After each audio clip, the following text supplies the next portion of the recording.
All right, everybody, how are we doing this evening? Night 110. Coverage of the war in Ukraine. I'm your host, Andrew Mercado from Mercado Media, and you are watching this live on Facebook, live on YouTube. If you guys are watching, you're tuned in, everything's sounding good, let me know in the chat. Let's do a viewer check-in.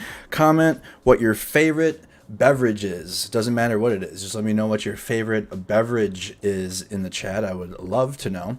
So just going to go over some of the happenings of the day outside of Ukraine before we get into it, just to get the stream out there, get the algorithm going, and then we'll dive into it. So some happenings of the day in the world. Authorities in England have formally charged actor Kevin Spacey with multiple counts of sexual assault.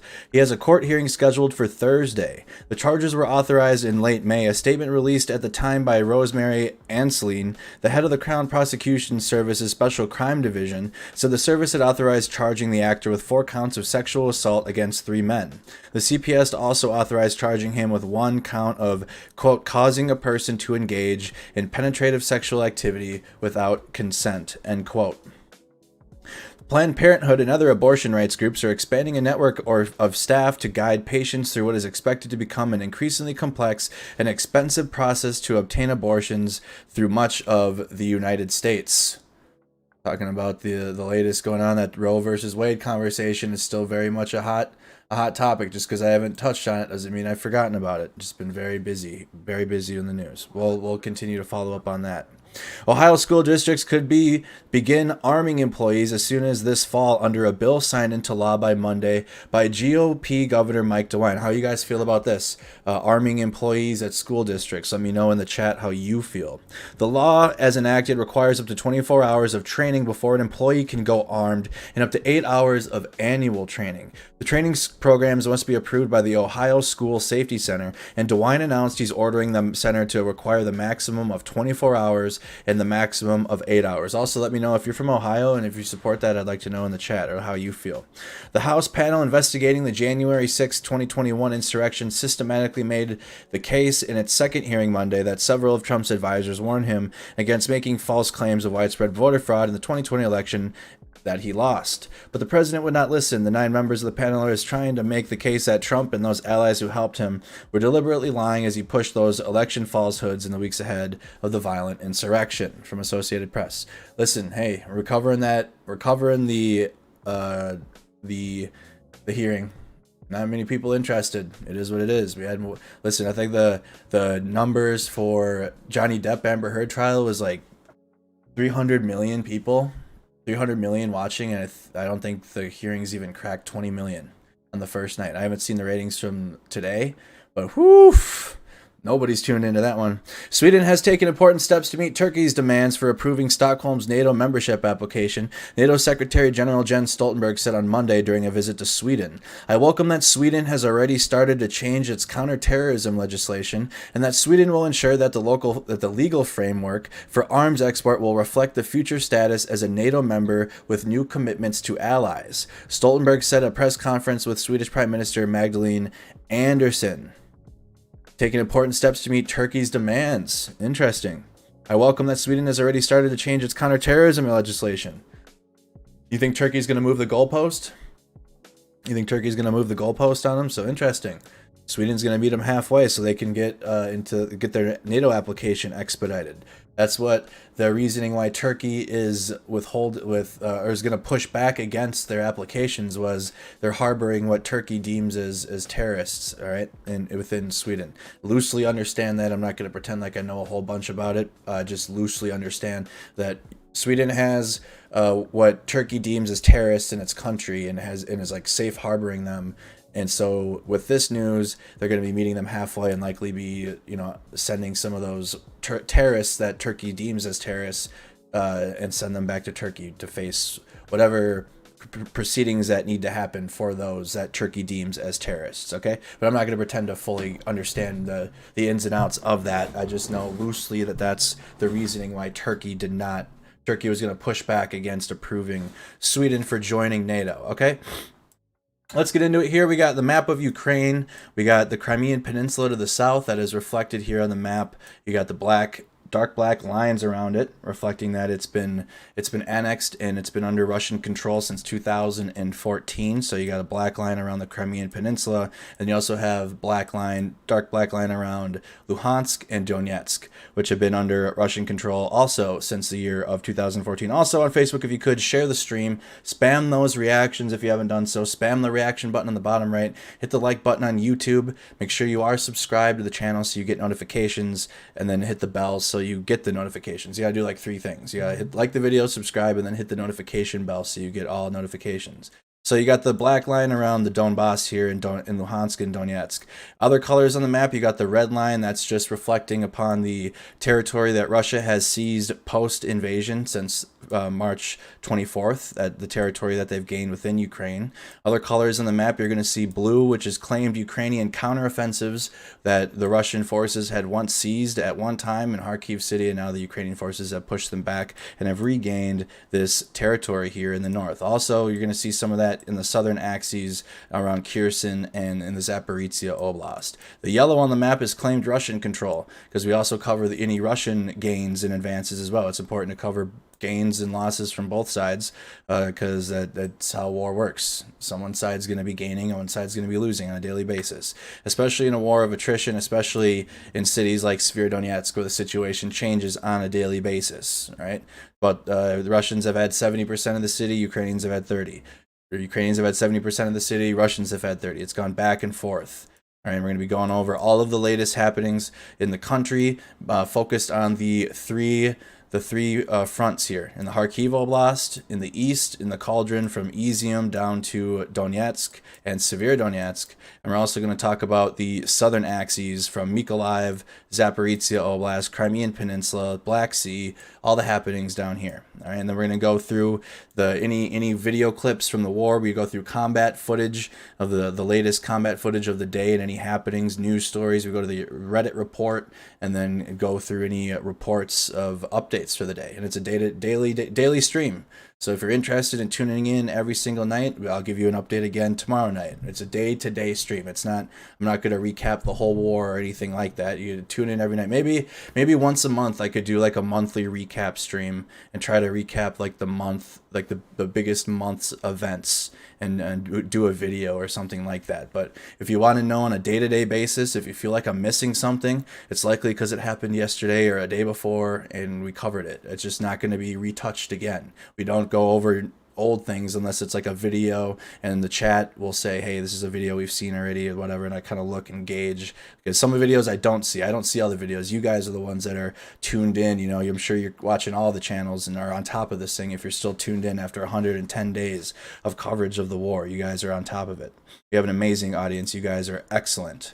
So right here, we're going to go through the updates from June 13th. Kremlin-sponsored outlet Advedka published and quickly removed an appeal by first deputy head of the Russian presidential administration, Sergei Korolenko, for Russia to rebuild the Donbass on June 12th, and blamed hackers for what they likely falsely claimed was a, quote, fake publication, aka fake news. Advedka likely intended to save the article for a later date and to set informational conditions for Russian annexation of the Donbass. Korolenko's appeal stated that Russia will restore the Donbass regardless of high costs, or if doing so, lowers the standard of living in Russia. Advedka blamed unknown hackers for publishing a, quote, fake article, but it is possible that hackers instead released an article Advedka had prepared to publish at a later date. The Kremlin previously published and removed an article prematurely celebrating a Russian victory over Ukraine in late February and discussing the capture of Ukraine in past tense in anticipation of Ukraine's capitulation,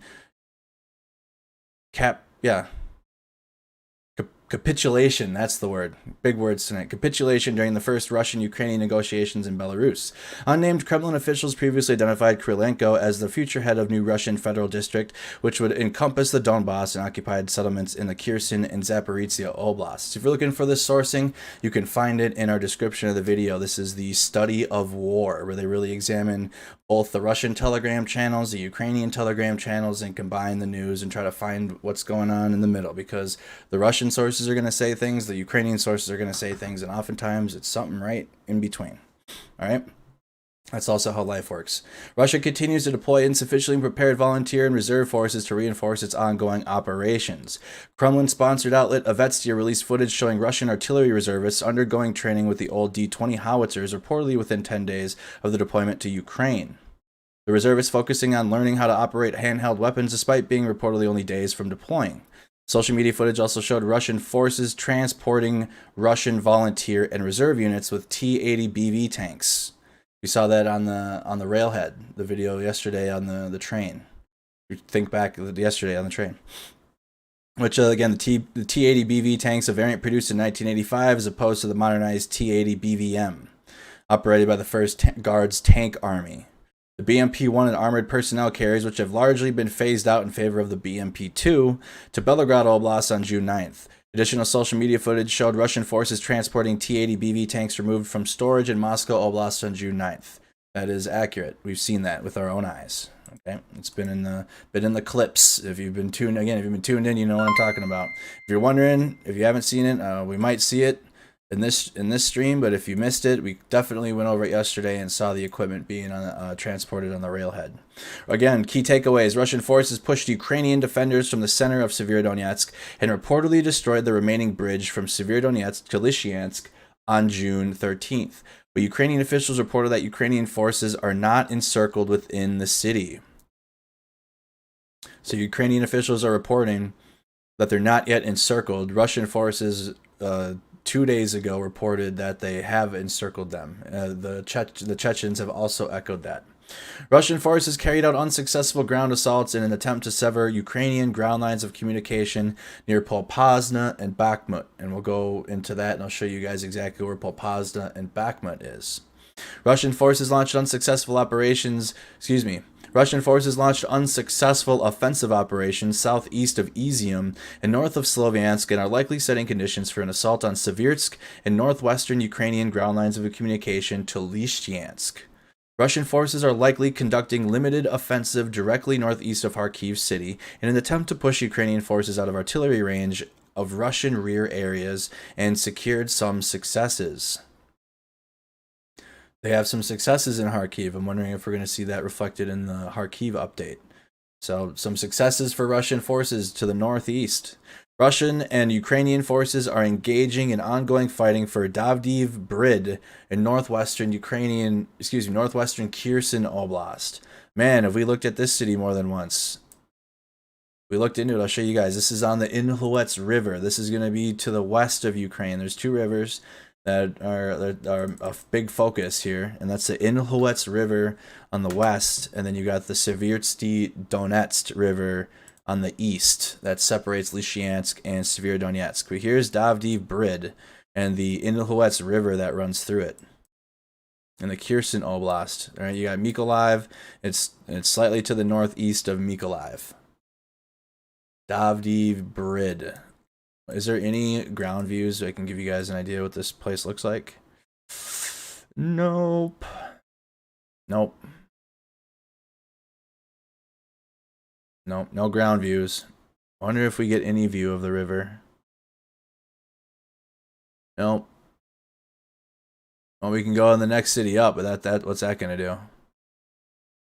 Get a view of the river, maybe? Well, this is the terrain. This is a city that's directly north. This is the next village to the northeast of where Davdiv Brid is, giving an idea of the terrain. Yeah, look at valleys, open valleys here. Then you have a river near here, River Town. Let's continue on. Davdiv Brid, Inhluets River. Russian occupation authorities likely staged terrorist activity in Melitopol and Berdyansk for Russia Day on June 12th. Key takeaway, that's Berdyansk. That's the southern Ukrainian port city right here. You got partisan warfare going on in it. The Moskva was stationed there. That now identifies as a submarine. Now, the main effort is still eastern Ukraine, which is comprised of 1 subordinate and 3 supporting efforts. The subordinate main effort is encirclement of Ukrainian troops in the cauldron between Izium and Donetsk and Luhansk oblasts. Supporting effort 1 is Kharkiv City. Supporting effort number 2 is the southern axes, which is Kherson and Zaporizhia. And then we're going to also talk about activities just in general within the occupied cities that Russia holds and any updates to those cities. So again, main effort, Eastern Ukraine. Subordinate main effort, Southern Kharkiv, Donetsk, Luhansk oblasts. Russian objective is to encircle Ukrainian forces in Eastern Ukraine and capture the entirety of Donetsk and Luhansk oblasts to claim territory of Russia's proxies within the Donbass.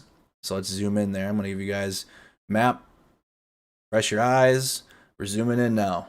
We're zooming in. All right. We're going to be focusing on the east here and the happenings within this region of the country. And I'll bounce around on the map and point out where I'm talking about. Russian forces conducted offensive operations in Severodonetsk, which we're looking at right here. All right, zoom in a little further. Here's Severodonetsk and Lysychansk. Russian forces conducted offensive operations in Severodonetsk and pushed Ukrainian forces away from the city center on June 13th, but did not fully capture the city.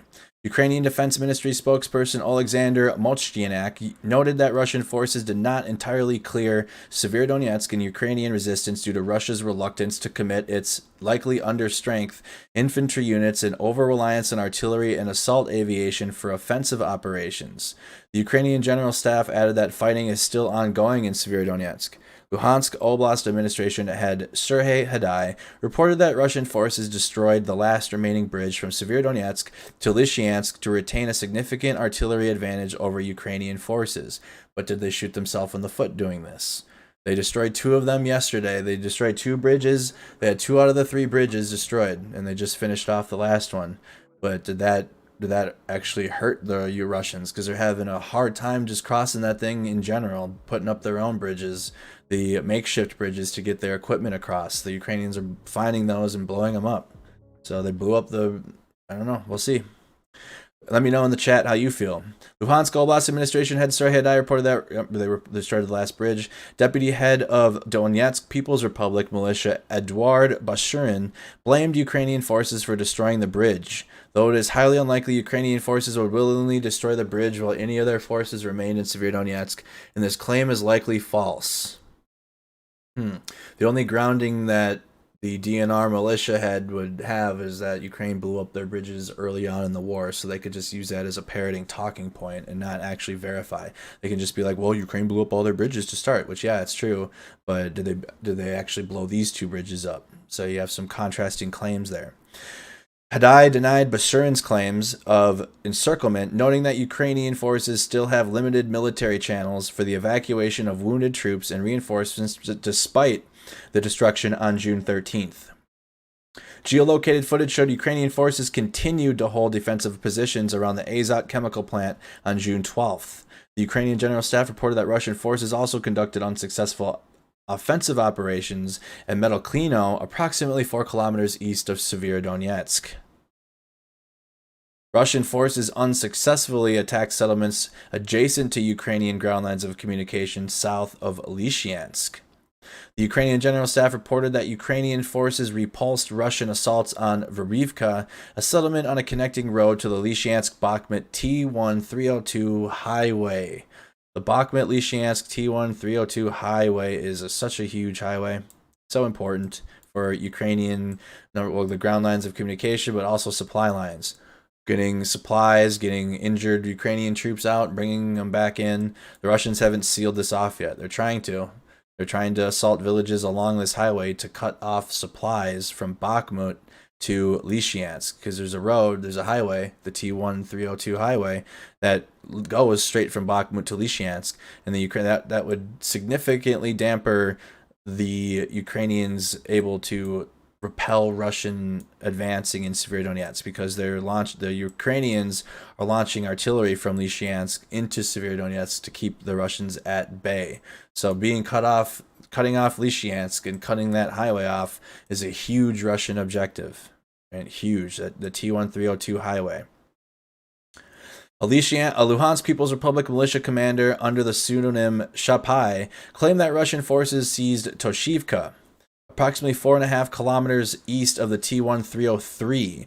But the Ukrainian General Staff reported that Russian forces continue to shell Ukrainian positions in the settlement on June 13th, indicating fighting likely remains ongoing. I think they reflected that they took it, though. Claimed. So here's Toshivka. It wasn't yellow yesterday. It was not yellow yesterday. Now yellow. City of Toshivka, which again is claimed. When it turns red, it's official. Sometimes if they go back and forth, blue and yellow, those are just claims made by Russian side or Ukrainian side's updates from their social media, from their governments. Russian forces reportedly conducted unsuccessful assaults on Kodyma and Nolyoshansky, approximately 15 and 21 kilometers south of Bakhmut, respectively. Pro-Russian Telegram Rybar claimed that elements of the Russian Wagner group have been fighting in Pokrovsky, 12.5 kilometers east of Bakhmut since June 11th, but Ukrainian sources stated that Russian forces are carrying out aerial reconnaissance in the settlement. So you have a pro-Russian Telegram channel claiming that the Wagner group has been fighting since June 11th, and the Ukrainian sources are just saying that they're conducting aerial reconnaissance. So there's two opposing messages going on there. Russian forces launched unsuccessful offensive operations southeast of Izium and in settlements north of Sloviansk, but did not resume assaults in the Lyman area on June 13th. Go up here, Lyman area. Right about here. Lyman and Izium.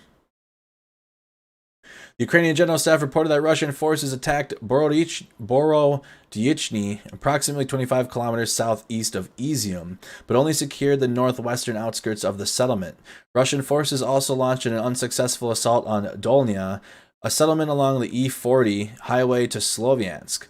Ukrainian military journalist Andriy Tsaplenko reported that Ukrainian forces are conducting counteroffensives just west of Izium and have liberated Zadovi and Spivakivka.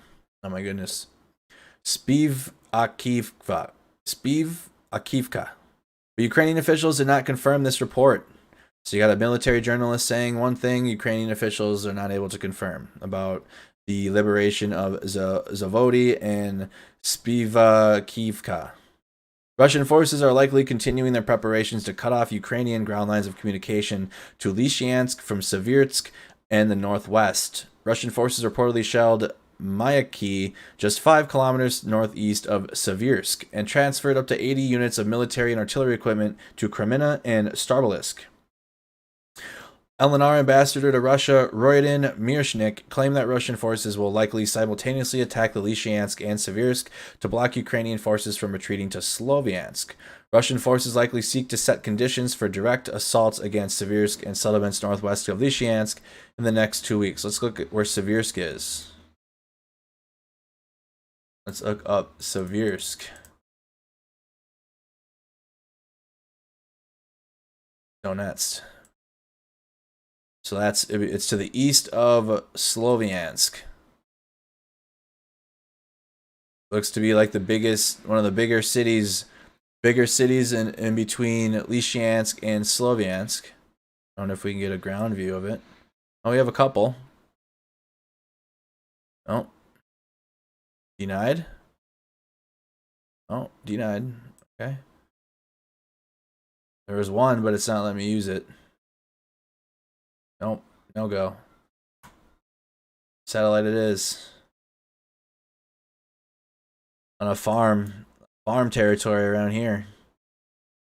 Big plots of land.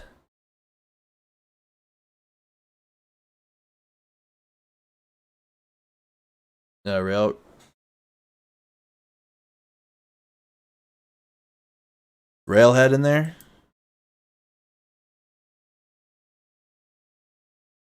Got a railhead in there in Seversk. That's key. That's crucial. The town of Seversk. Again, Russian forces likely seek to set conditions for direct assaults against Seversk and settlements northwest of Lysychansk, within the next 2 weeks. So likely going to hear some updates from this town if the Russian forces are able to conduct these direct assaults. Russian forces did not conduct any... Let me back out a little bit. Russian forces did not conduct any offensive operations east or west of Advedka on June 13th and continued to shell surrounding settlements. Ukraine's Joint Forces Task Force reported liberating 3 unnamed settlements and pushing back the line of contact by 15 kilometers in Donetsk Oblast, though the study of war cannot independently verify this claim. That has been verified. Advedka.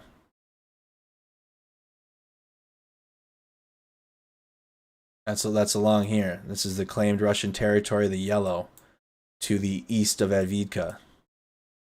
To the east and northeast. Advedka is a city right outside of Russian occupied territory in the Donbass. Another city that is continuing to come back up. Supporting effort number 1. We got a little bit of a bigger update here today. Supporting effort number 1 is Kharkiv City. Oh my goodness, Thomas Fox. Thank you so much for subscribing to the channel. You are amazing. Russian forces are likely conducting... Let's go up there first. To Kharkiv Oblast. Russian forces are likely conducting a limited offensive directly northeast of Kharkiv City in a likely attempt to push Ukrainian forces out of artillery range or Russian rear areas. Russian forces made incremental territorial gains in settlements along the Ukrainian-Russian border northeast of Kharkiv City on June 13th. The Ukrainian General Staff reported that Russian forces launched partially successful ground assaults on the border settlements of Chernova and Izbutsky, approximately 40 kilometers northeast of Kharkiv City, and secured the northern outskirts of Izbutsky. Let's look up where that is. Go back to the this view.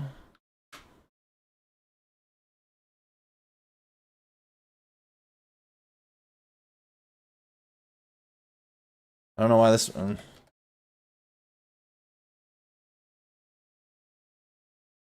That's not right. Where in the hell is this city here? Approximately 40 kilometers northeast of Kharkiv City. See if we can find it in here. Doesn't even show up on maps. Oh, here it is. It's spelled a little different. Izbutsky. There's Chernova and Izbutsky right here. Found it. So Chernova on the left and Izbutsky here on the right. They are able to gain more territory here. There was a lot smaller. The Ukrainians' counter assaults were getting very close into Chernova. They were right on the outskirts, and they got pushed back some, or at least reflected upon the map. It's reflected on the map that way. Pro-Russian Telegram channel Rebar claimed that Russian and Ukrainian forces are engaging in trench and artillery warfare in Subivka and Velky Pokrody, just west and east of Kharkiv City, Belgorod City Highway. Geolocated footage confirmed that Ukrainian forces continue to target Russian ammunition storages in Velky Pokrody. Kharkiv Oblast head Oleg Sugnybagov reported that Russian forces launched multiple launch rocket system strikes on residential areas in Kharkiv City overnight. So you actually had some pushback. You actually had some Russian pushback on the Ukrainian counteroffensives in Kharkiv, and then they continued their multiple launch rocket system strikes. So Russians gaining a little bit more territory back in the Kharkiv Oblast, Chernova, and Izbutsky. This one's tough. Izbytske. Let's continue on. We're going to be talking about the Southern Axis next. Supporting effort number 2 is the Southern Axis. Objective, defend Kherson and Zaporizhia Oblasts. Down here. Zaporizhia and Kherson. Ukrainian forces reportedly continue to gradually attack Russian positions on the eastern bank of the Inhulets River and northwestern Kherson Oblast.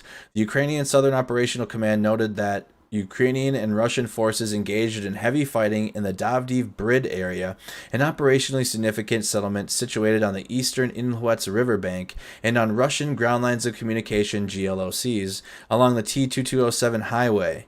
The Ukrainian General Staff reported that Russian forces conducted aerial reconnaissance over Davdiv Brid, but the scope of Ukrainian advances in the settlement remains unclear. Russian forces continue to fortify their positions and reportedly strengthening their groups in areas near the Dnipropetrovsk-Kherson Oblast border. Continuing to fortify their positions and strengthen their troops in the Dnipropetrovsk Oblast border. That's up in this region.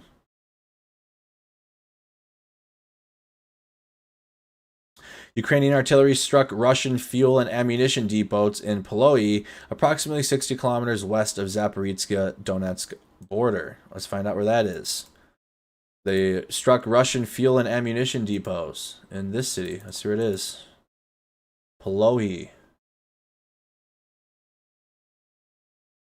All right, see if we can get any street views of this city. Oh, we got a few.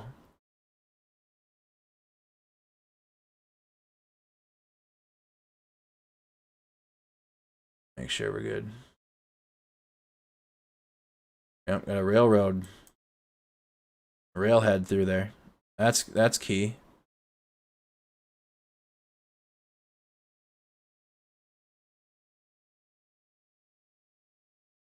Just looking at the city, getting some of the street views here. Oh, we got wintertime. Wintertime in Polohy. Back to the railhead.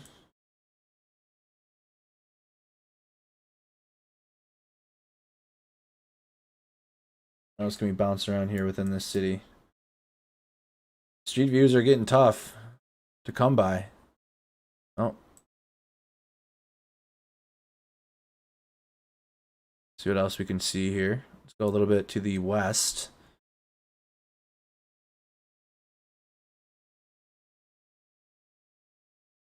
Looks like many small Ukrainian villages. It looks like many of them. With the fencing. Dirt roads separating them. Houses are very close. Some of them have backyards.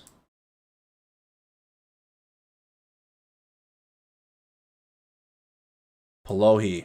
Just want to get an idea of some of the cities that we're talking about.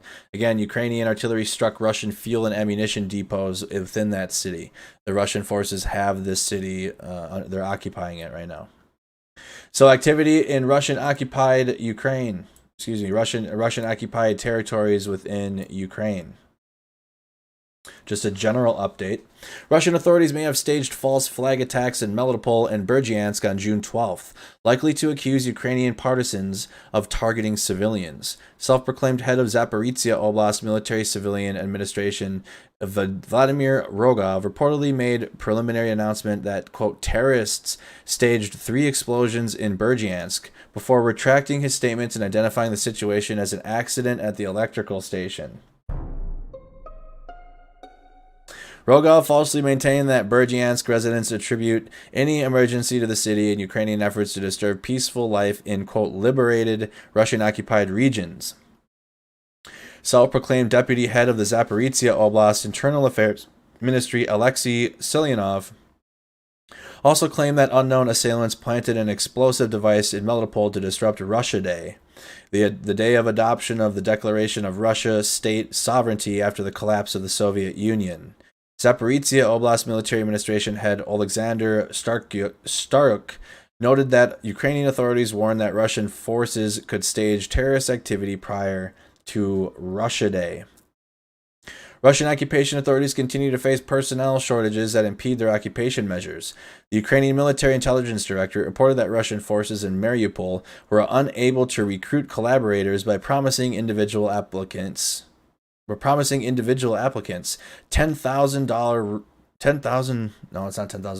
10,000 rubles per month, and switched to offering payments in food supplies given the dire humanitarian situation in the city.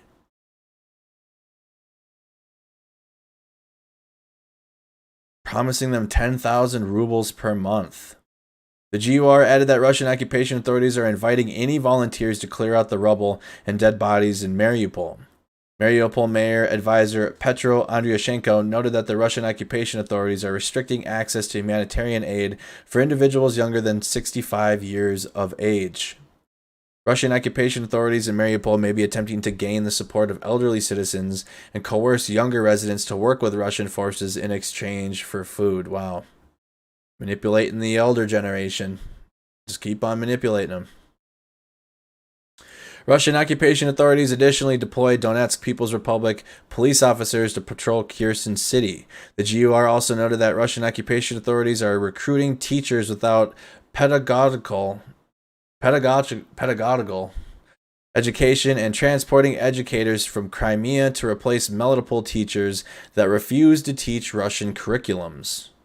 Because they're being forced to. It's forced Russification in these cities. They're forcing them. Their pensions are being switched over to the ruble. The teachers have to teach Russian history now in these cities. It's just happening very fast, but this is happening. Passports. They're administering Russian passports to Ukrainian citizens in Russian-occupied cities, and that's not including the ridiculous amounts of propaganda being spewed within the city, literally from propaganda trucks with a speaker on them. Like, there's a speaker system on a truck. There's a video screen on the sides of the truck, similar to if you've ever been to Las Vegas and you ever see those trucks driving through, and there's like things there's like a video board on the side of the truck. That's what they have in Mariupol, and they're just repeating Russian talking points, and that's just all day long in the square. Russian occupation authorities are also attempting to bribe civilians by offering debt forgiveness on all loans taken from Ukrainian banks. Wow. So you get about $155 per month. So it's either 100 that's how much 10,000 rubles is worth. Russian occupation authorities continue to introduce new titles for personnel that agreed to cooperate with the Kremlin and its proxies. The Donetsk People's Republic head, Denis Pushlin, appointed previous Ukrainian mayor of Svitozhsk, Vladimir Bandura, as the Svitozhsk administration head after Bandura agreed to cooperate with Russian forces. Damn.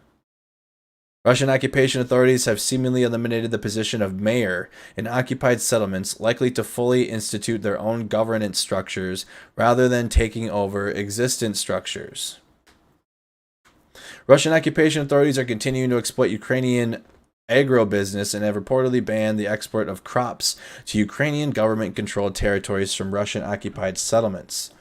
The GUR also noted that Russian forces are coercing Kherson Oblast businessmen and farmers to hand over 70% of their harvest to Crimean buyers at low profit margins. Wow. Listen, you get invaded by Russia and you're forced to do this. You have no freedom. You get occupied by Russia, man, no freedom. None.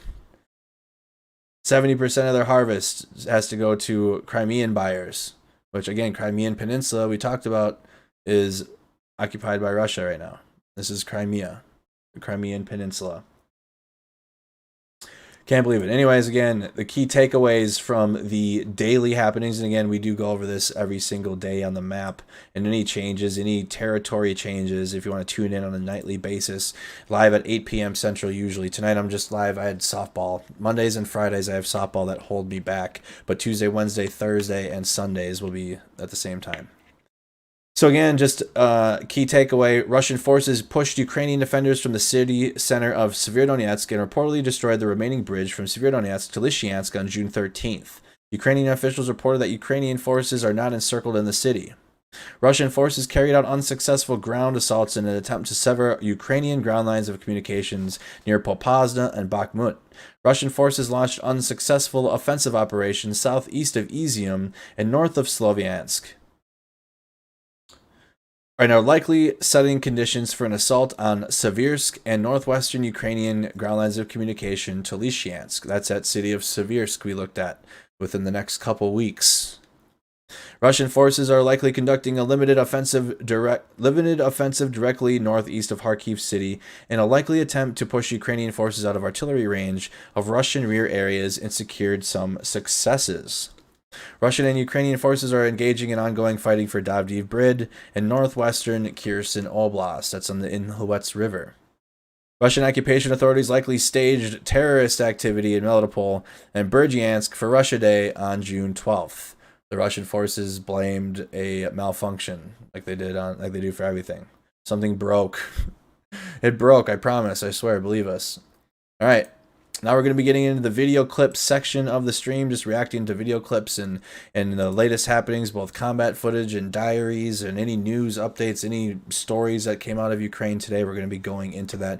And if you have a video or something that you want me to look at, join our Discord server. We have an amazing Discord server and a whole channel or multiple channels in the server dedicated to the Ukraine war. There's a not safe for work video clip channel on there for like more graphic video or whatever that you want to look at, the more video that I can't really play on here. There's just a general video clips section on there for video like this that we're going to be watching. There's a chat on there. That's just in the Ukraine war section. There's a whole server full of things to do. Shout out to our Snack Squad Discord server. All right, so our first video is going to be an update from John Sweeney, who is a legend in the reporting game. Used to be a BBC journalist and is now doing independent work. And, runs a podcast, Taking on Putin.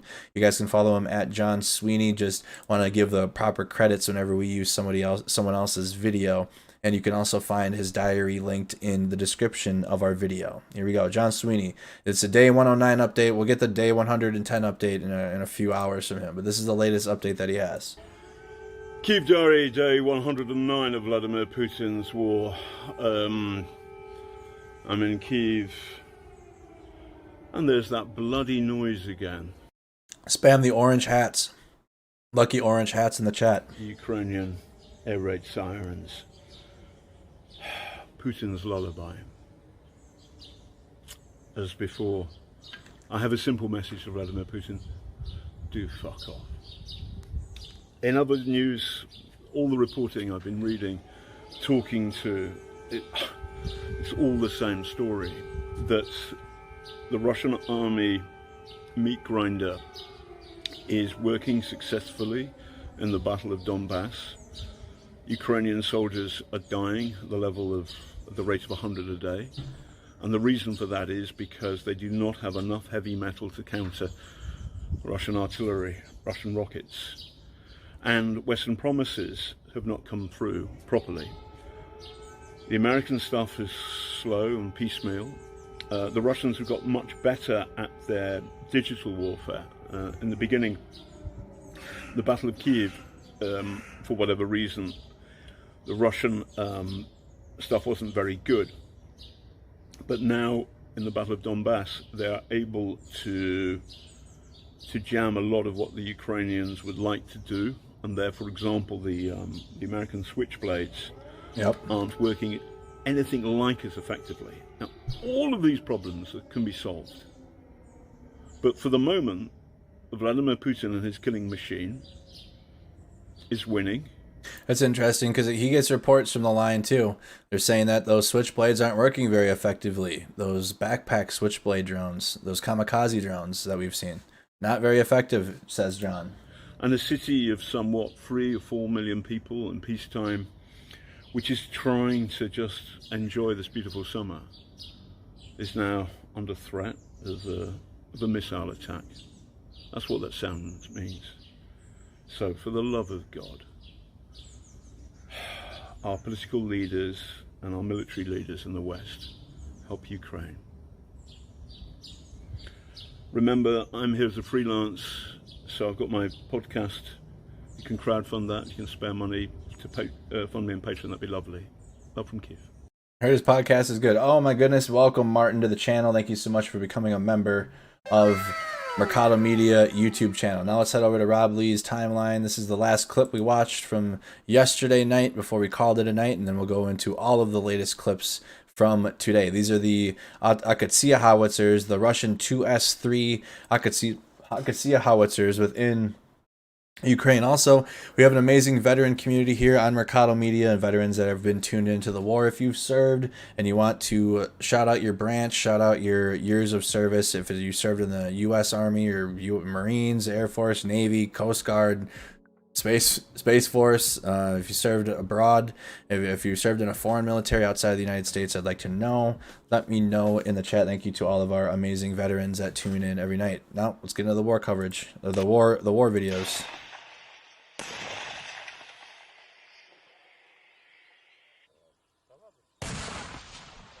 If you want to know, I was at 88 Mike, E5 Sergeant, just got out. I got out in 2020. I was active duty first.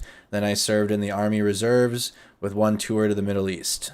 There you go. I was in the 539th Transportation Company out of Alaska. That's where I was stationed. Oh my goodness, Leonis Porsche. We got 2 new members tonight. Oh my goodness. Thank you so much. Welcome to the channel. These are the Akatsia howitzers. They can be fired in direct fire mode as well. So they can be used as like a tank, if you will. They're howitzers. They're used for artillery, but they have direct fire that can be used as a tank.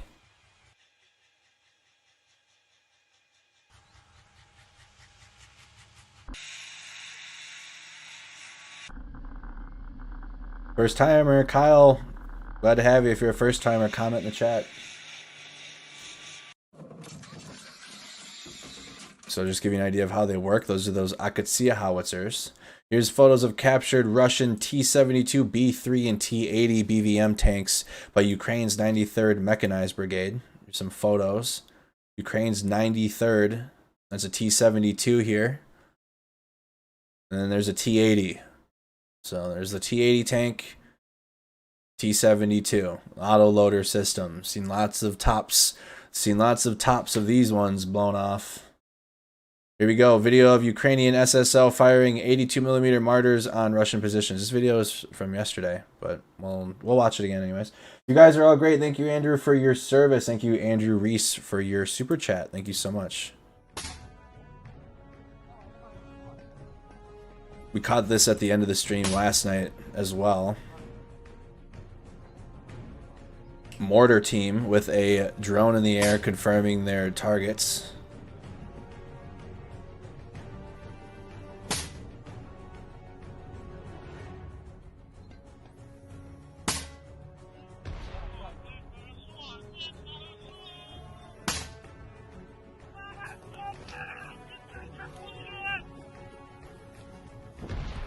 Dang, that was a hit.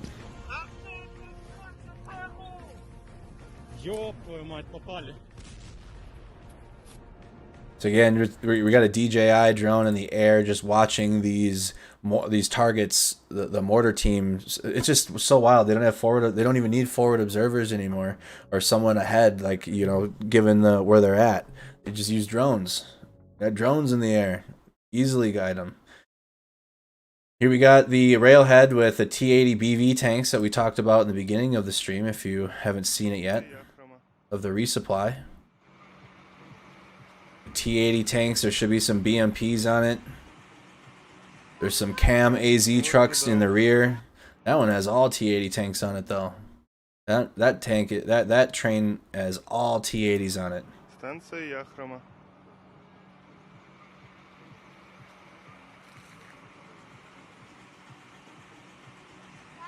Oh, we need the forward observers still? Alright, forward observers, alright. Alright, DNR crews, that's the Donetsk separatists firing D-20 howitzers. So here's some, again, Donetsk separatists, which are pro-Russian. They're fighting for the Russian side. Самая простая для артиллериста цель находится в прямой видимости, и до нее не больше, чем 1,5 километра.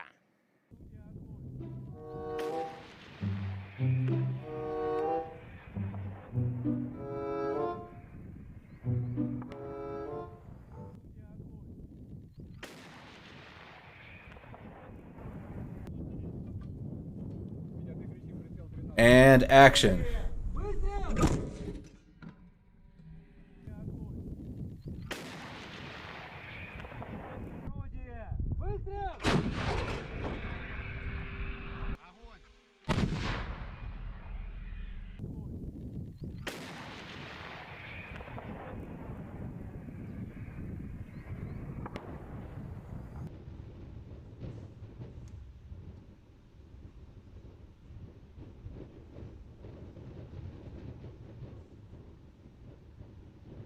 What do you guys think of this one? We always like to analyze the Russian military videos. You got a news team out there. We've seen one. I've already seen the director's cut version of one of these things, and they show like the Russians are in the truck, and then you literally hear like a megaphone, and then they get out of the truck, and like it's like an action scene. Interesting. Video of the Ukrainian M777 artillery strikes on a Russian BM-21 Grad multiple launch rocket system position in the Severodonetsk area located by Ukrainian SSO. So this is in Severodonetsk. Ukrainian M77 artillery strikes. Oops. Ukrainian strikes on Russian vehicles.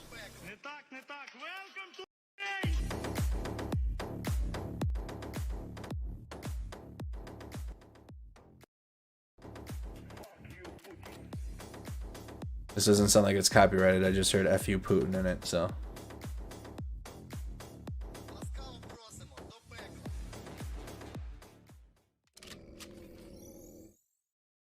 M777 strikes. Video from last week. Russian Razvedki using UAVs to locate targets. I haven't personally seen it. All right, this is from a week ago. 1 week ago. If you've seen it, let me know in the chat. If you haven't, it's all right. We're gonna watch it anyways. But let me know if you've seen this. Наблюдательный пункт разведчиков.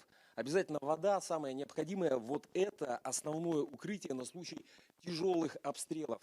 Идем дальше. Вот там, ближе к краю, разведчики построили себе такую импровизированную стеночку. Это на случай обстрелов полегче укрываться от осколков.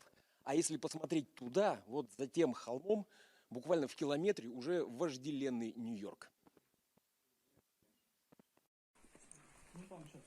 Это на самом деле уникальные кадры, реальный боевой выход горловской разведки в Авдеевском направлении. Парни будут работать, вычислять долговременные огневые точки украинских боевиков и давать цель артиллерии. Мы идем вместе с ними. Они закрепились в северных окопах. А в чем преимущество этих северных окопов? Там были долговременные огневые позиции, сделанные, мы их называем бункера, сделанные из бетона.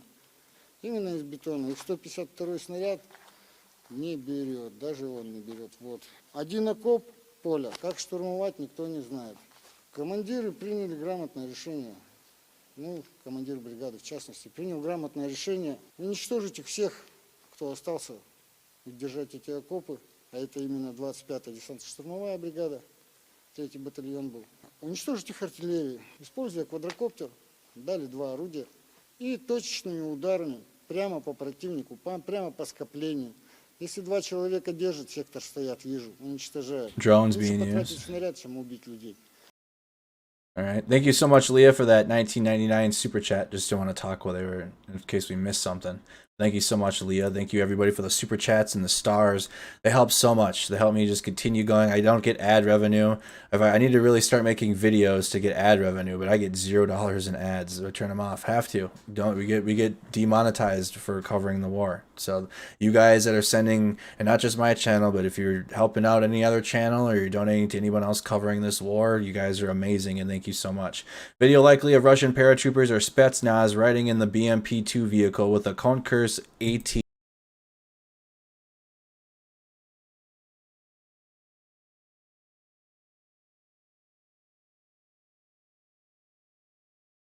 Because it's war coverage, and we're not mainstream news that have the protections or whatever for covering a war or whatever. Russian BM-27 Uragon multiple launch rocket systems in Ukraine. Got the Z on there.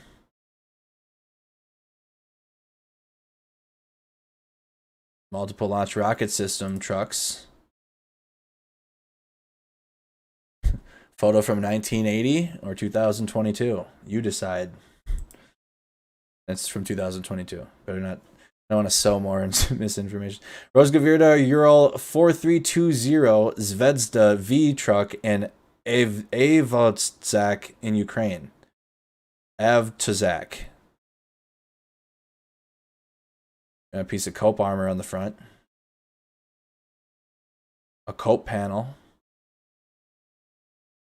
Again, Russian troops wear white bands on their arms and on their thighs, or excuse me, white or red, and Ukrainians you will see have yellow bands, red bands, or green. So if you ever see if you ever see soldiers, if you're watching a video, if you're scrolling or whatever you're doing during the day, just like, man, I want to see what's going on in Ukraine, and you want to know like what each side is wearing. Again, Russia, red and white, Ukraine, yellow, blue, green. Not all at the same time. They're going to be the different units wear white or red. Scooter backfired. Thank you so much. Keep on keeping on. Keep on keeping on. Russian TOS-1 Alpha thermobaric multiple launch rocket system is a thermobaric.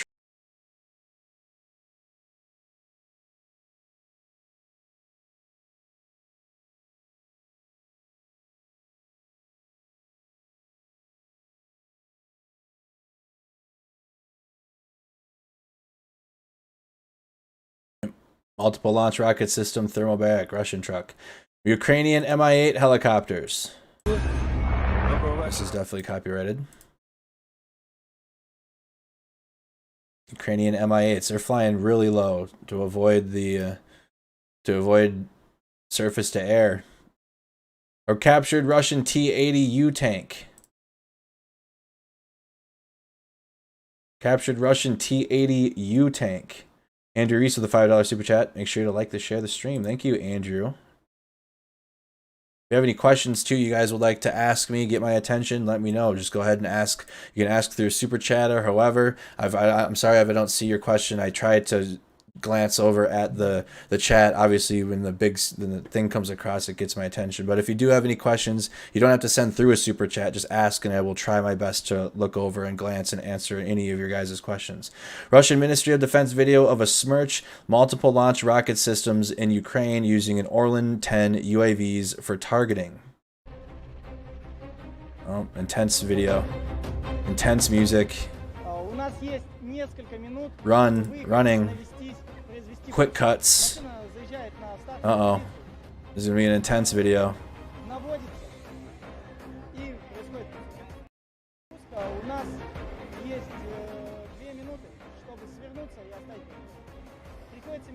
Distance shots.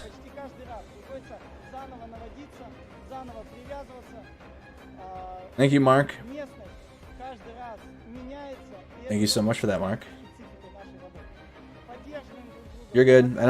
You're good. Hardwood. I'm just glad you're here. Don't feel you need to super chat. You can tune in and never send a dime. I'm just glad you're here tuned in. All right. So that again was a Ministry of Defense video of a Smerch multiple launch rocket system in Ukraine using an Orlan 10 UAV. Photo of Tor air defense TLARs in the Vasily Bokya Project 22-160 patrol ship and probably on the SPK 46-150 self-floating crane from the last week. Presumably the latter are headed to Snake Island as reinforcements. Sending some more Russian ships towards Snake Island.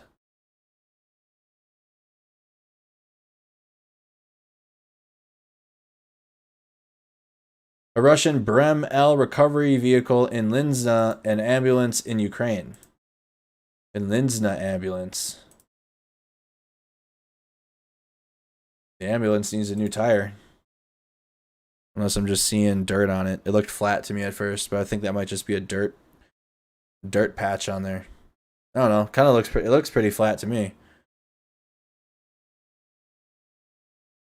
Flat tire. Video of artillery strikes by Ukraine's 40th Artillery Brigade on Russian headquarters and vehicles 19 hours ago.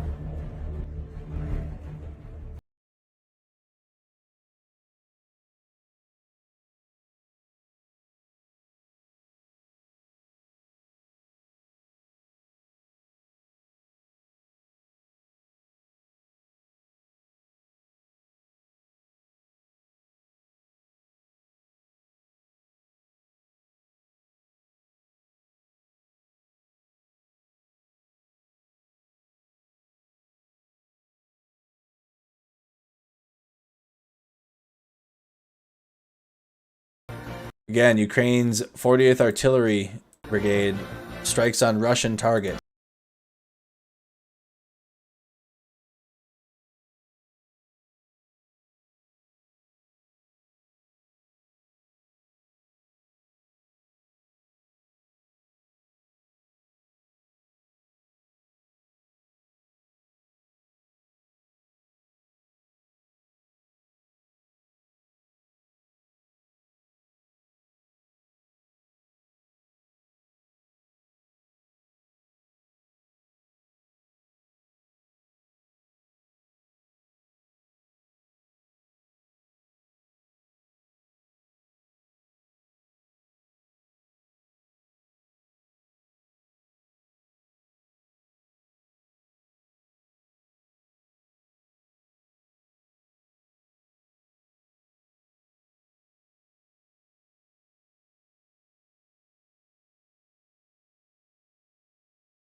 Hello from Albany, New York. New Brunswick, Canada. Make sure, again, you guys have the notifications on. Cover the war every single night. Cover the war every night. Multiple Russian T-80BV tank companies near the front. Multiple Russian T-80BV tank companies near the front. Video posted from last week. Which front? In the east?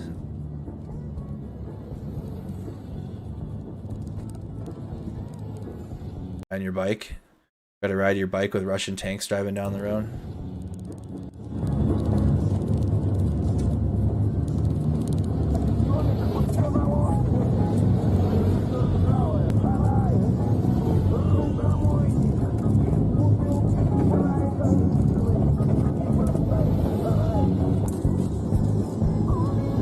Lots of Russian T-80s.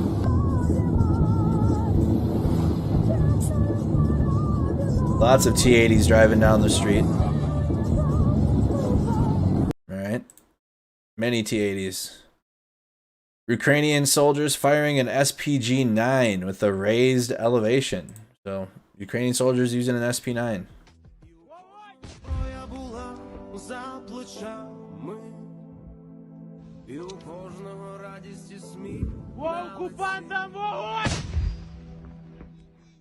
What is this thing? An SPG-9? I don't think I've gotten any information on what this thing does or what it is. Let's see if we can get a video on it on the YouTube.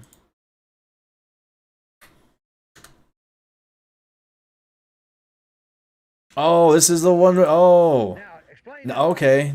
Gunny, here's a video from Gunny. Now I remember. Now it's coming back to me. Okay, Gunny gave us the rundown of it. Here we go. What we have here is the Russian-made SPG-9 73mm recoilless smoothbore weapon. It fires a 73mm Rest in peace to a legend. Rest in peace. projectile, which comes in high explosive and high explosive anti-tank. It's a breech-loaded weapon. Usually a 3 to 4 man crew runs it. You can, at a combat speed, 5 to 6 rounds per minute can be sent downrange to this weapon. Wow. Staff Sergeant Doggett chambered around while I settled into position.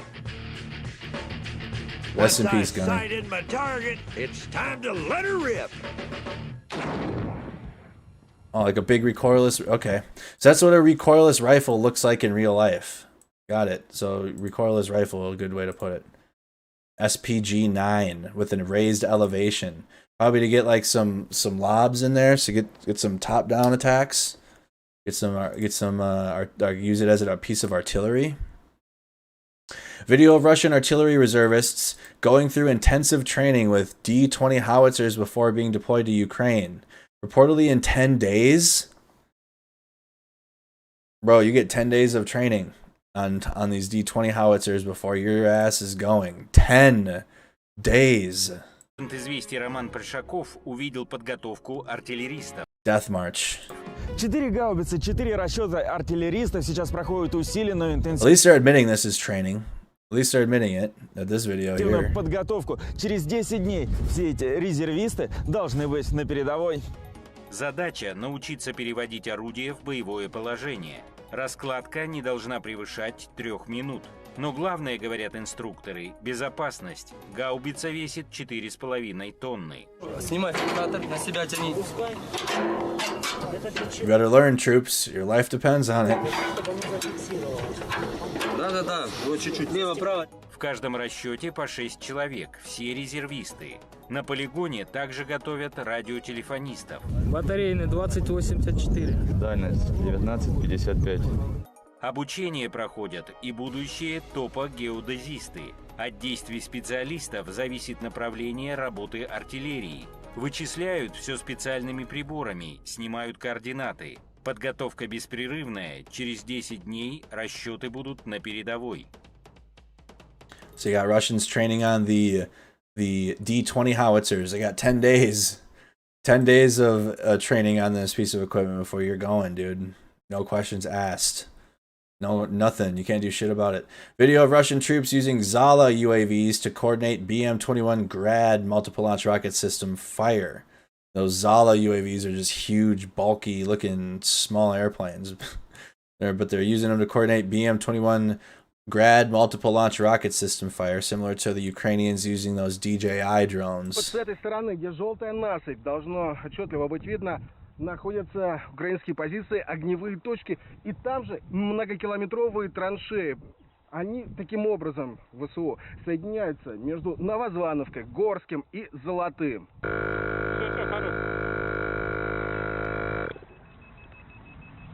Внимание! Внимание!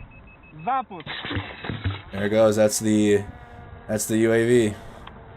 The Zala. Which one's worse? Which one's worse looking or uglier? The Orlan or the Zala? Comment in the chat. I want to know.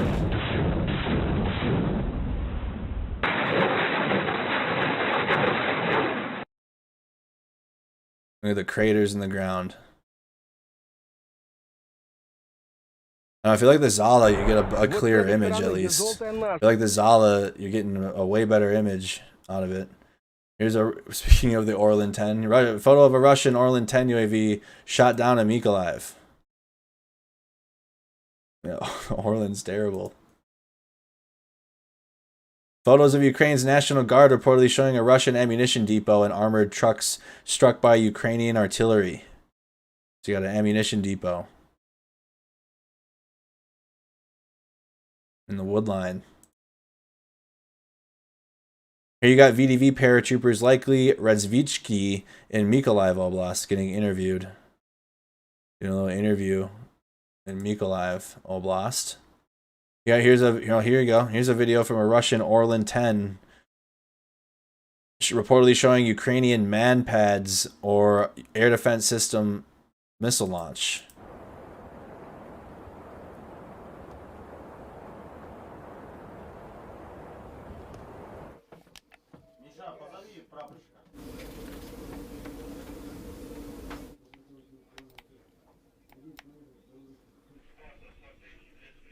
What was that controller you had right there?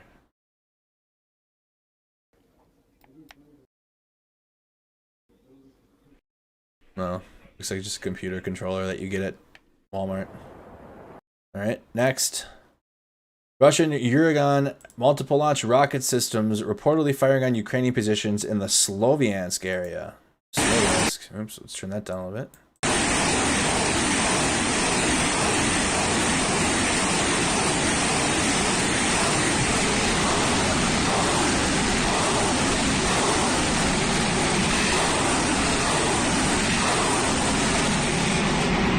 Nighttime MLRS fire. One more time on that. You can see the Z on the door when it lights up.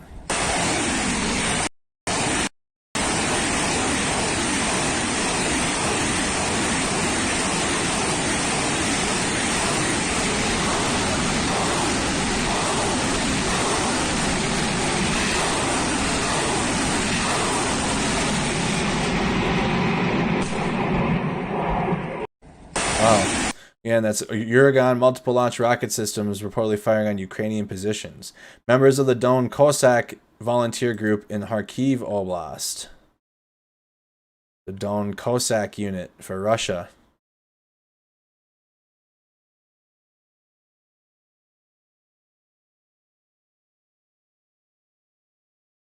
Here we got Russian Orlan 10 footage, reportedly showing Russian artillery fire on Ukrainian soldiers who crossed the Inhluets River in the Davdiv Brid area. Not clear if they hit anything. So this is that Davdiv Brid, the Inhluets River, which is on the eastern side of the country. We got the Svirtsky Donetsk on the western side.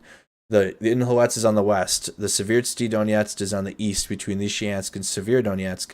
This river goes up the Kherson Oblast that the Ukrainians are working their counterattacks up and down. And this is specifically in Davdiv Brid.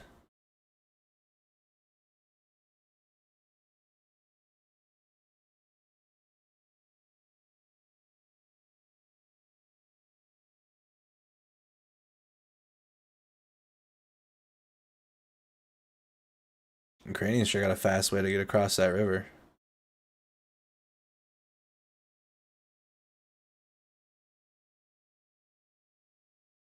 Narrow river.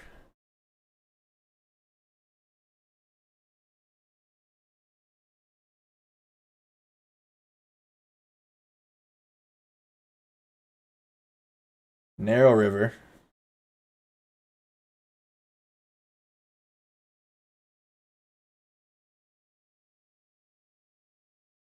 Inhluets. There's another one. Did they even hit the main? Did they even hit the main? We like jumped. The video like jumped here. Okay, we're looking here.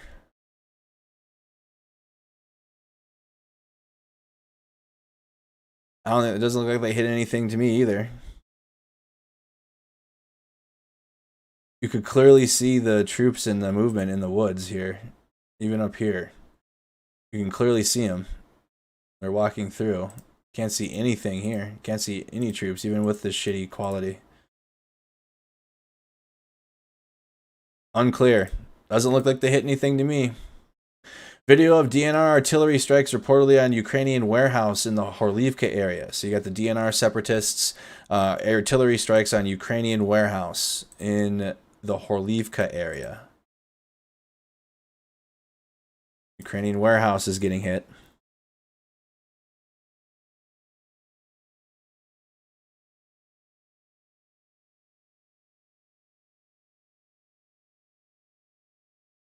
Can you get your diamond back? I don't hand out the top fan badges on Facebook, Mark. I don't control that. That's a Facebook thing. But if I could hand out top fan diamonds to everybody, I would.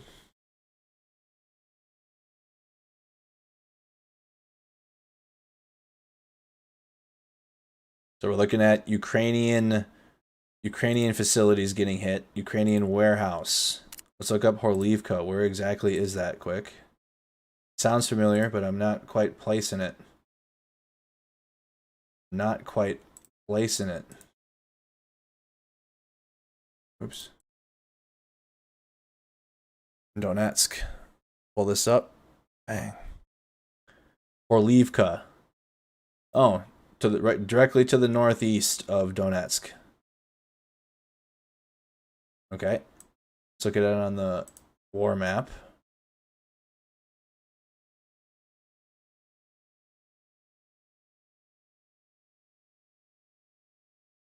Where am I not seeing it here? Donetsk. Kliva. Oh, why am I not seeing it? Alright, get my eyes readjusted again. Okay, it's to the northeast. Directly to the northeast.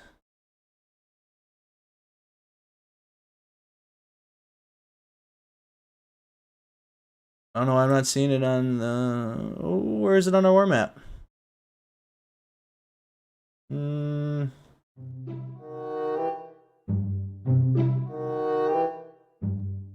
am not finding it. What in the hell? Alright, where is it?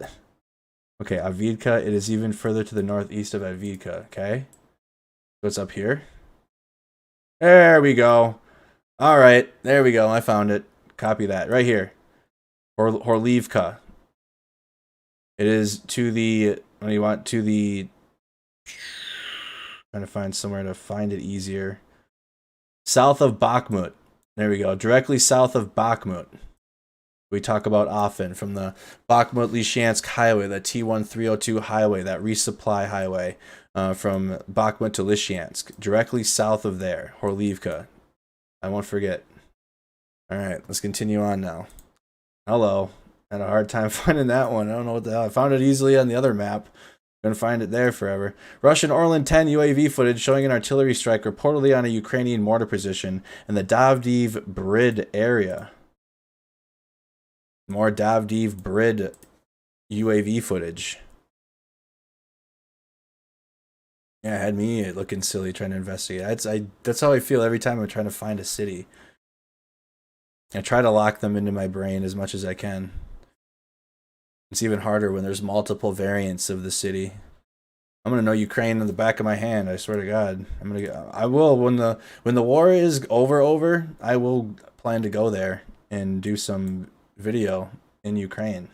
from all the war coverage we've done. I'd like to travel there and see some of the cities. I mean, I'm done now. Video of D-30 artillery strikes from Ukraine's 80th Air Assault Brigade and the 81st Air Mobile Brigade reportedly on a Russian ammunition depot. Oh. Big music coming in.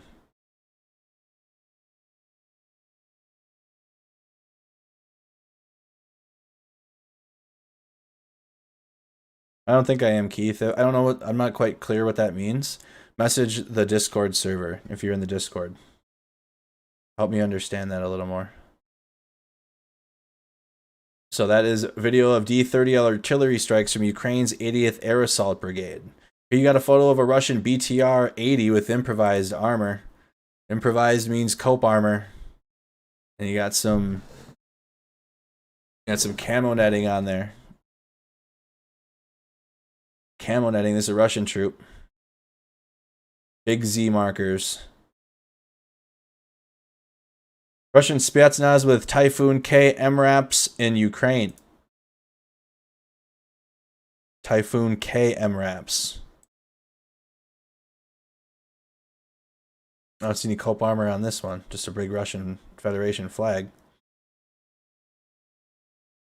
Russian Tornado U armored trucks in Ukraine. The trucks in the second photo are pulling a MSTA-B howitzer, plus Tiger vehicles and a 2S7 on a Cam AZ tractor.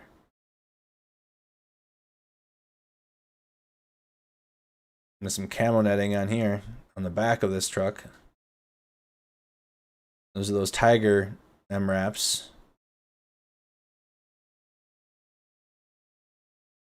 There's the video, or excuse me, there's a photo transporting the 2S7 Pion artillery system. Video of Russian Wings of Russia volunteer group using DJI UAVs to coordinate artillery fire on Ukrainian positions in the New York Advedka area. I know where that is. I know where Advedka is. I can pull that up quickly. Show you where that is at. Here. In the Advedka, New York area on your screen.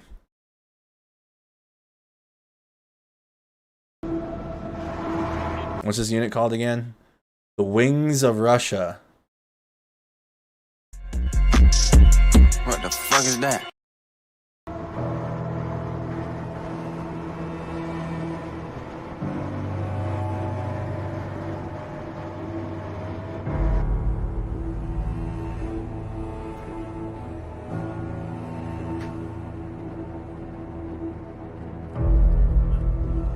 There's the red bands. Show you. We've seen a lot of white bands on Russians today. There's the red ones.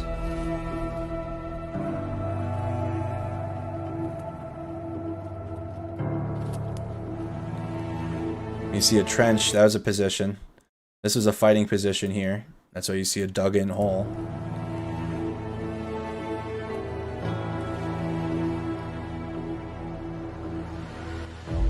I spent an unreasonable amount of time on my fighting positions every time. Who else in the military would perfect your fighting position to an unhealthy, and then to just you'd only have like a few hours in the fighting position, but you'd spend so much time making it look badass. At least for me. I want my fighting position. I don't even want you to see me. I'm trying to chill. I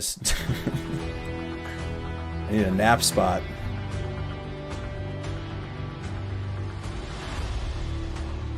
So you got DJI drone watching Ukrainian troops.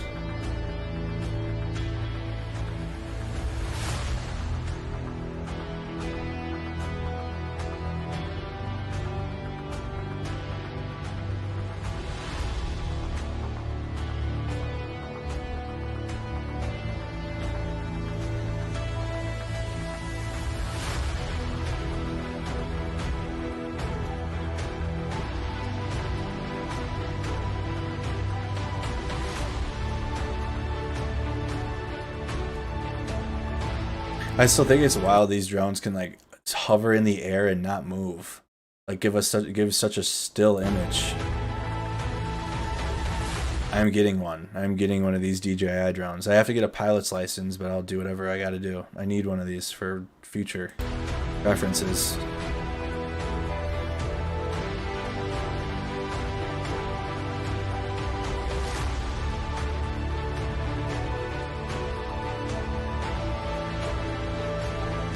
So you can see the trenches dug in by Ukraine, as well as some shacks likely holed up in there. You got the railroad bridge blown up, connecting the railroad. That's destroyed.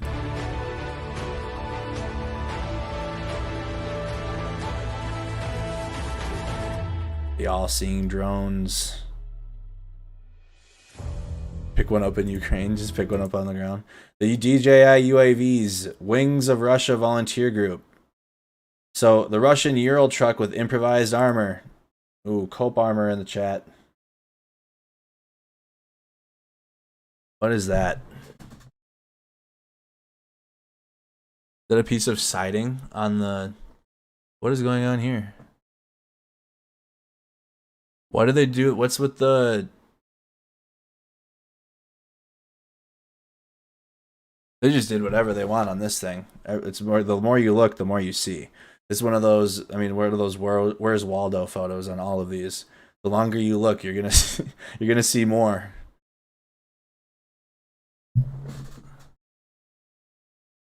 They got a radiator vent on the side.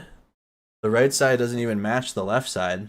Or excuse me, well, it'd be the passenger side doesn't match the driver's side. Got a lot of cables here in the front. My goodness. I don't know what they're doing with the cable situation in the front, but that looks like a mess to deal with. And then a piece of siding or something slanted on the... That's like, wouldn't that be in the way? Wouldn't that impede your vision? It's not even either. It's like slanted.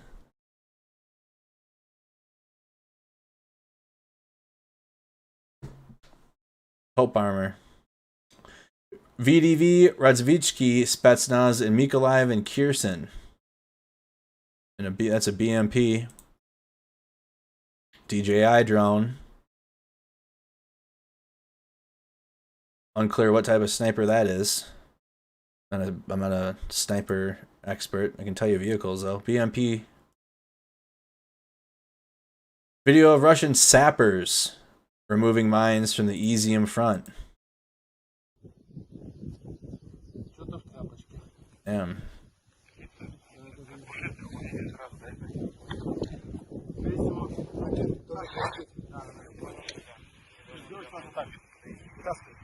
Russian sappers. In the U.S. Army, sappers are like, it's a specialized school you go to as a combat engineer. So it's like, I mean, it's a hard school. Not just anybody can become a sapper. It's like a big specialized schooling you go, and you get a badge and everything for it. It's a big deal. Hard school.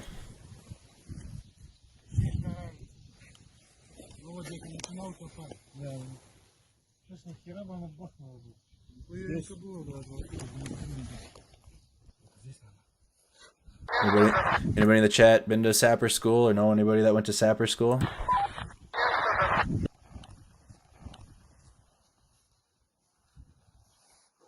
Давно уже, походу, поставлял. Знаешь, что он делает? Отцепи. Блядь, не замкнул. Это не этот, это не провод. Я понял. Так вот, шату побыстрее, Карин.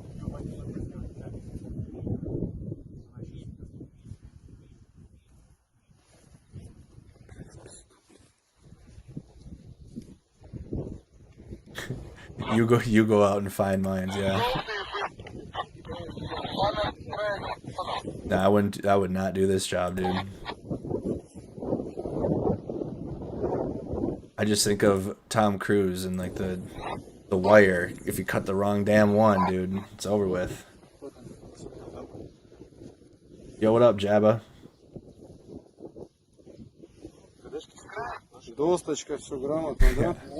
Our drill sergeant was a sapper. That guy was a scary individual.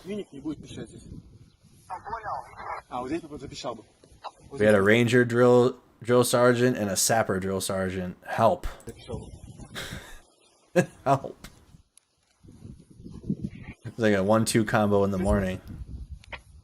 Да, прошлись там, пару подарочков нашли себе интересных, и все. Сюда идет. Just throws it. Все, КДшку дергай сразу. Все, все, уже ничего не Понял, понял. А за мной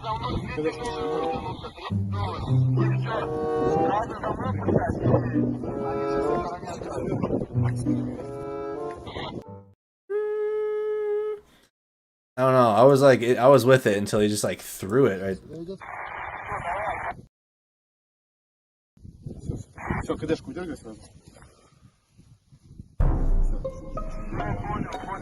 I was following along until he just threw it there. But hey, job I couldn't do. Russian sappers removing mines from the Izium front. Russian Uragon multiple launch rocket systems firing on Ukrainian positions in the Sloviansk area. He threw that thing. What the fuck? Yes, it was a mine, Ashley. Yes.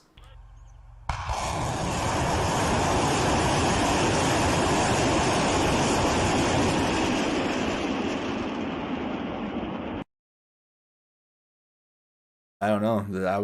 I've never seen I've seen training videos of combat engineers from the U.S. military. I can't say I've ever seen them after even defusing an IED throw it afterwards. Yep. All right. This is defused. Here it is. Oh shit! Didn't even look like he defused it. Just pulled it out of the hole. Video reportedly of Russian Krasnopol artillery strike on a Ukrainian 2S1 howitzer in the Bakhmut area. Video was posted on June 6th. In the Bakhmut area. Again, this is a key city. The Bakhmut-Lysychansk highway, the T1302 highway, key supply line between Bakhmut and Lysychansk. If the Russians cut off this ground line of communication / supply line, it'll be very detrimental to the Ukrainians, especially in Severodonetsk, and holding that city. If the Russians cut off that highway, it's going to be an expedited process for complete seizure of, well, at least Severodonetsk and the Luhansk Oblast will finish. They'll finish getting that. And then they'll be able to begin working on the Donetsk Oblast and round that out. Russian BMP-1 was knocked out today by Ukraine's 34th Battalion. Knocked out. Ukraine's 34th. Here we got Ukrainian soldiers using a UAV to drop a munition on a Russian BMP-2. А ну сейчас. Вот так и скидаю. What up, one wise guy? How you doing? Анечка, пока. Look at how clear that image is on the thing. I need to get one of these. They're expensive. Yeah! Wow. Следующий заход. Дырка, иди сюда. They're literally in, like, look at that. I mean, it's a video through. You guys are watching a video through a video through a video, but even here, you can see how clear this is. You're like watching in 4K on this thing. Look how clear. They hit a BMP-2 in the drone video. Auxiliary light enabled. Yeah! Oh, they rigged the auxiliary light function to drop a mortar. They program their drone so whenever they do the light, because look at how they got it to drop. You hit the auxiliary light button, which obviously these things don't come equipped to be able to drop grenades or to drop mortars on things. They weren't built for that. But they were able, oh man, the engineering. Look at it, that's how they did it. They hit this auto auxiliary light button and that drops the grenade. Enabled. Over with. Light on. Turn that auxiliary light on. Следующий заход. Дырка, иди сюда. Он ну, не Воїн повернувся з бойового завдання. А ну сейчас. Alright, next one. Here's a video from Ukraine's 81st Air Mobile Brigade after the aftermath of artillery strikes on Russian Uragon multiple launch rocket systems. Okay, big music there. Hit that like button if you guys have not done so. Like the video. Make sure you are subscribed to the channel. I'm your host, Andrew Mercado from Mercado Media. This is night 100. Night would be night 109, day 110 of the war in Ukraine. In the West, it's still like the 109th night but in Ukraine it's already the 110th day, if that makes sense. Video of Russian Mi-8AM TSH helicopters in Ukraine. So Russian Mi-8 helicopters. Russian video.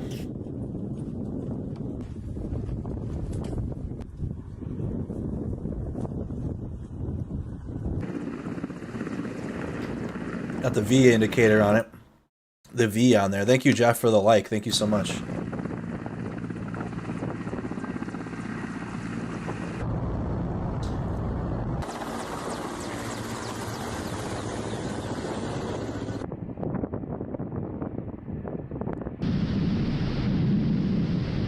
Yeah, they got the cope armor going on the helicopters.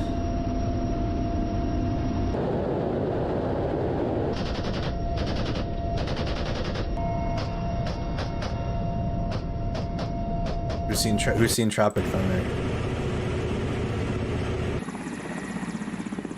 What do you think they were shooting at?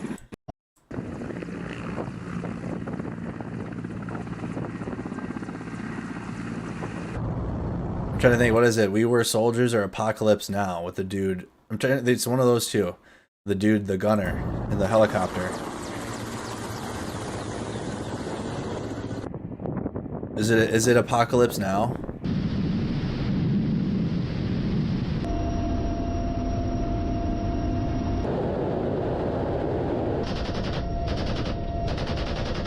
Yes, thank you, Lane. Thank you. I haven't seen that one in a while. Marlon Brando, one of my favorite actors of all time. I might need to peep that one soon again. Especially the Redux. A Ukrainian UAV with a KZ munition was captured by Russian forces. Didn't this war start in 2014? Yes, technically. Yes, it did. The invasion started on the 24th of Feb. So we've been doing daily coverage since the invasion began. Destroyed Ukrainian BTR-4 vehicle in the Kharkiv Oblast. It's rusted out now at this point. Rusted out now at this point. Ukrainian BTR-4. You got a Russian Orlan 10 UAV footage of a Russian artillery strikes on Ukrainian positions in the Sloviansk area. Nope, we got music there. Sloviansk.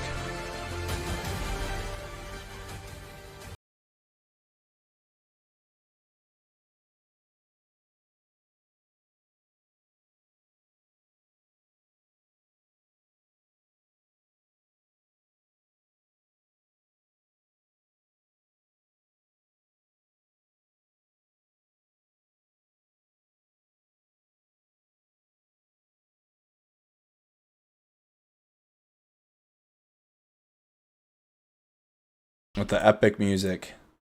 Just Russian Orlan 10 UAV footage. Alright, that's Rob Lee. Now let's go over to the Ukraine War Video Report on Reddit. So that's another one of the sources we use for these video clips and compilations. We got video of a Russian tank. Oh, we've seen this one.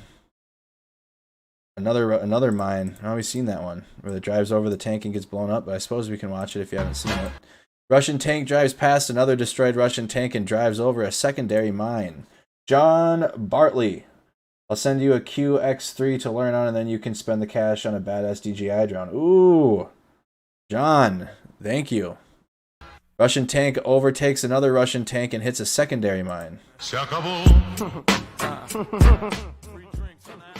Oh, man. That's copyright for sure. Dang it.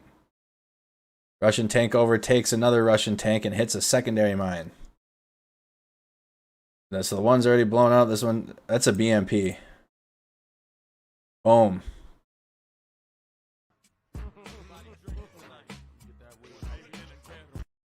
All right. Next video. Wife of Ruskies complain that Ukra snipers shoot them in the ball. What?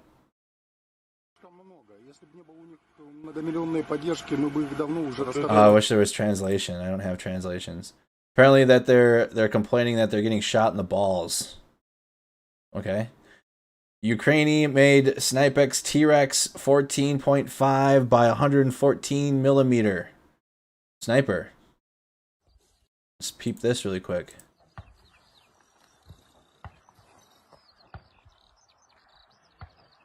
That is a big weapon. Looks like a 50 cal. With a silencer on it? Or with a suppressor on it? Oof, and look at how much kick it still had. It still put him back. Whole body moves. Hackers at work. Channel 1 Russia and NTV. Ooh, hackers working on Channel 1 Russia.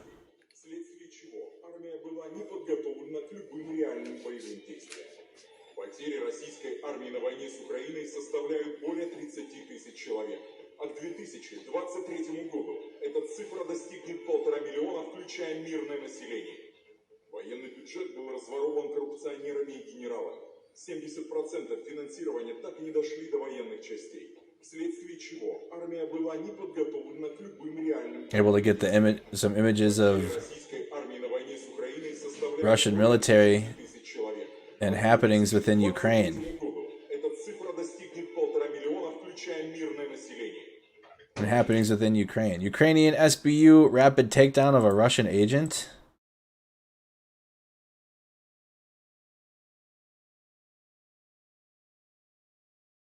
SBU takedown. Oh shit. Oh shit. Oh. Jump out boys.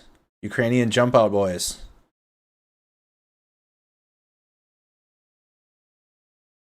Russian actor or Russian collaborator.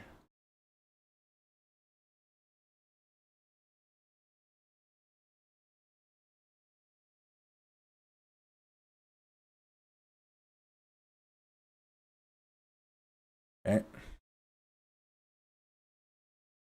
Go to the new. Ukraine's 80th Air Assault Brigade destroyed 2 Russian BMP IFVs and an ammunition stockpile hidden beneath a damaged bridge.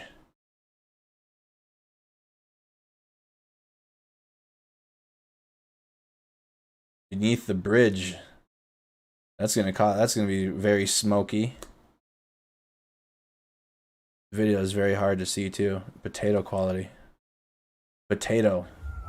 Hey, you got oof. Sorry about that. Ukrainians in a trench under heavy shelling.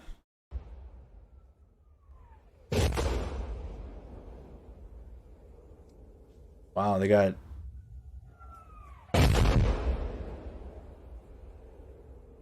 Is it camo netting or they just got enough brush over the top? They're in there. They got. It looks like they have brush over the tops of their trench here. 1, you get shade. 2, it's even extra provided cover to the UAVs that are overhead that are looking down into your trench. CCR intensifies. CCR intensifies. We saw that Russian command post taken out by a battery. A 5-kilometer Stugna strike. Oh, and then we'll get to Zelensky's update. So, 5-kilometer Stugna strike. The Georgian Legion hits Russian armor from very long range today. I want P's in the chat. Stugna P, Georgia Legion. The Georgian Legion. Полетела. 5 kilometers. Давай.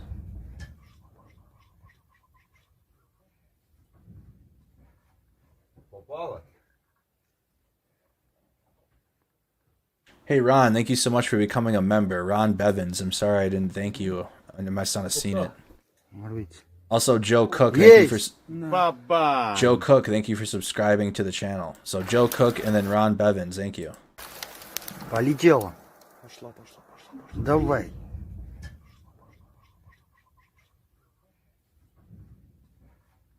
Попало?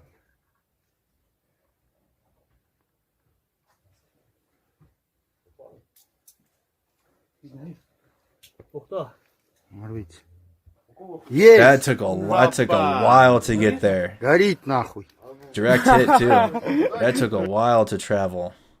Alright, so here's from Zelensky. I ask everyone who has an opportunity to communicate with people in the occupied south, and Donbass and Kharkiv. Tell them about Ukraine. Tell them the truth. Say that there will be liberation. Say it to Krylivka, Henichchek, Berdyansk, Manuhush, Horlivka, Donetsk, and Luhansk. The latest from President Zelensky. День нашої оборони. І коли це говориш, 110-й день, то розумієш, який великий шлях ми пройшли. Вдалося вибити ворога з Житомирщини, з Київщини, з Чернігівщини, з Сумщини. Вдалося звільнити значну частину Харківщини. Загалом більше 1000 населених пунктів звільнені. Зупинений наступ окупантів на півдні України. Так, вони досі хочуть зруйнувати і Миколаїв, і Запоріжжя, і міста Дніпропетровщини.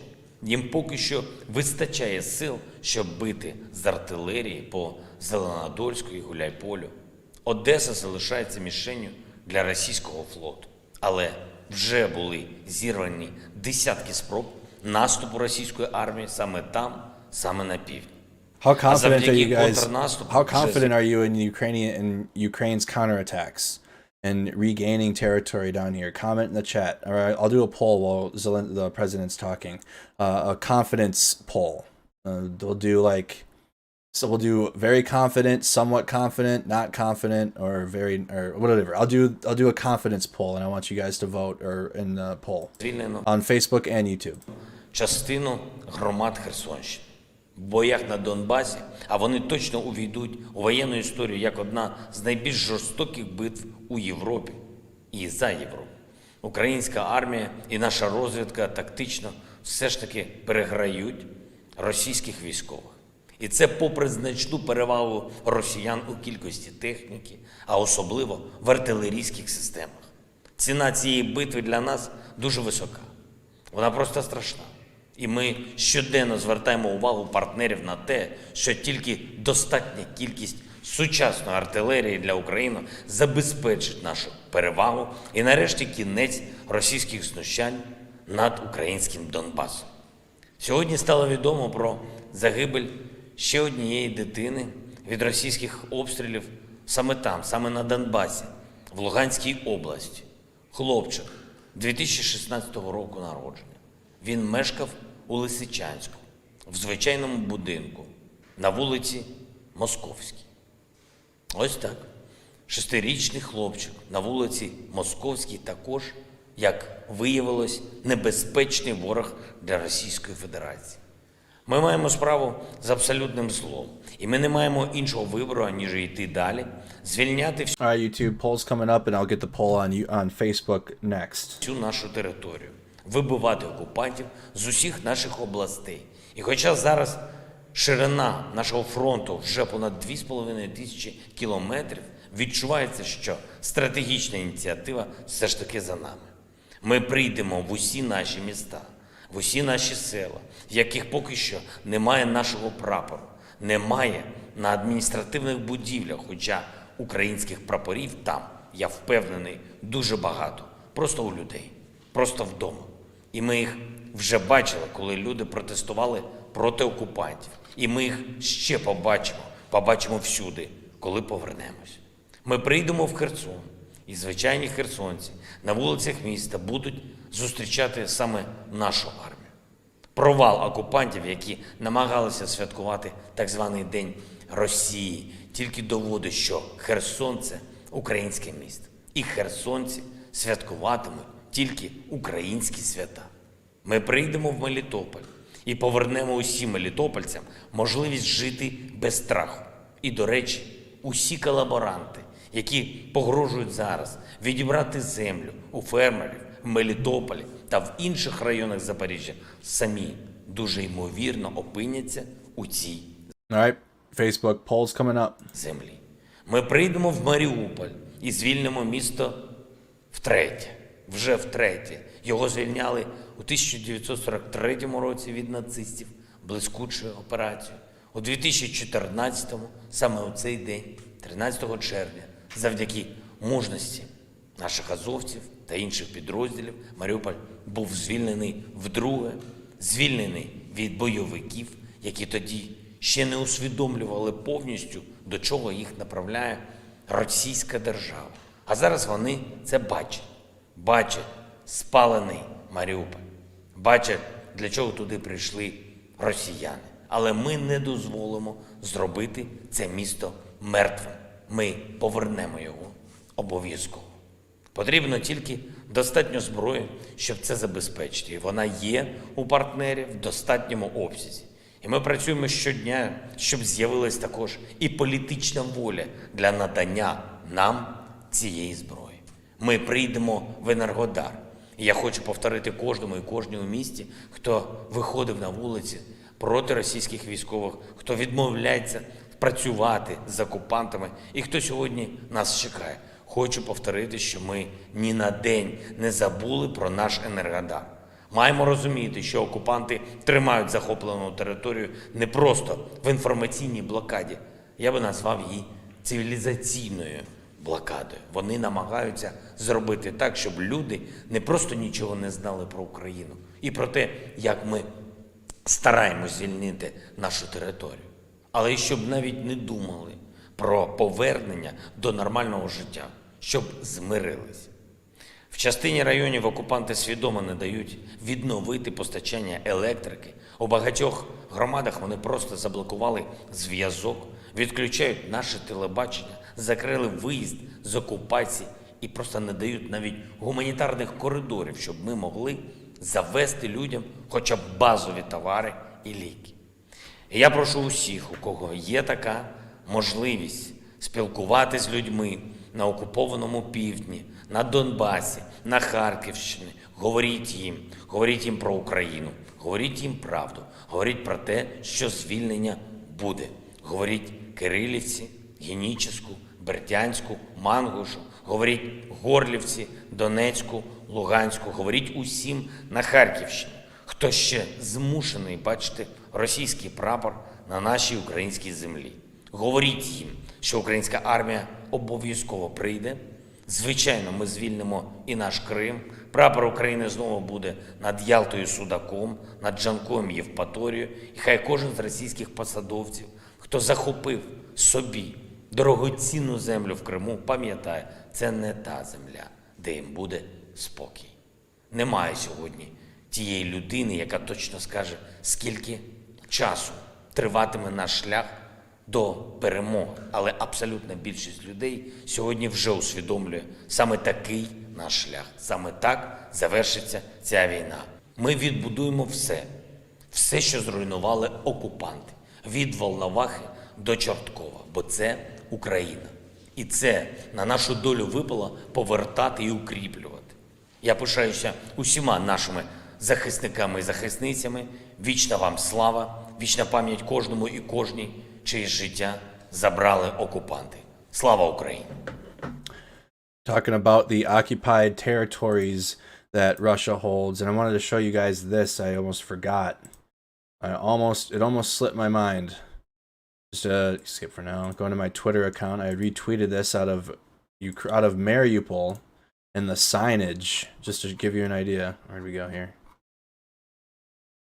There you go.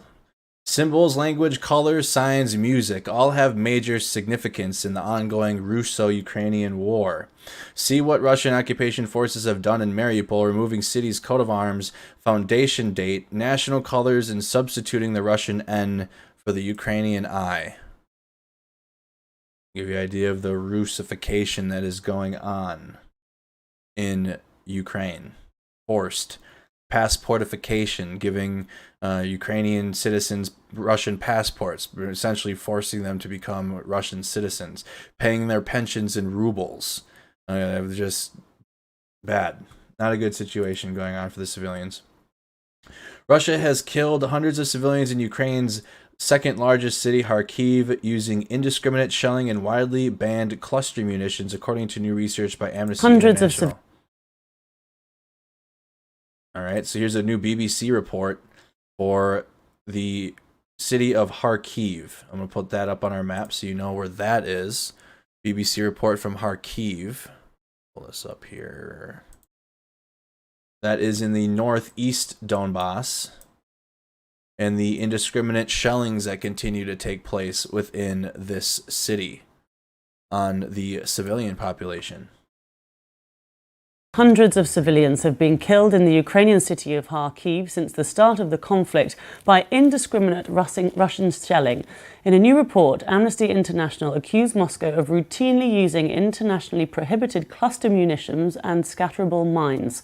The human rights organization said the decision to use such weapons showed an utter disregard for civilian lives and could constitute war crimes. The Kremlin has previously denied using cluster munitions in Ukraine and insisted that Russian forces have only struck military targets. From the city of Kharkiv, Wira Davis reports. All right, see what they got to say. This video is old. This one's old as hell. You got the snow on the ground. I think this is the video of the car that the strikes nearly miss it, but this video is old. From the very start of this war, the city of Kharkiv bore the brunt of Russian shelling. Golly, this video feels like it's from like a year ago. It's been less than 110 days. Indiscriminate and wildly inaccurate. This at a junction outside a large public hospital. In Saltivka, one of Kharkiv's northern suburbs, there's barely a building undamaged.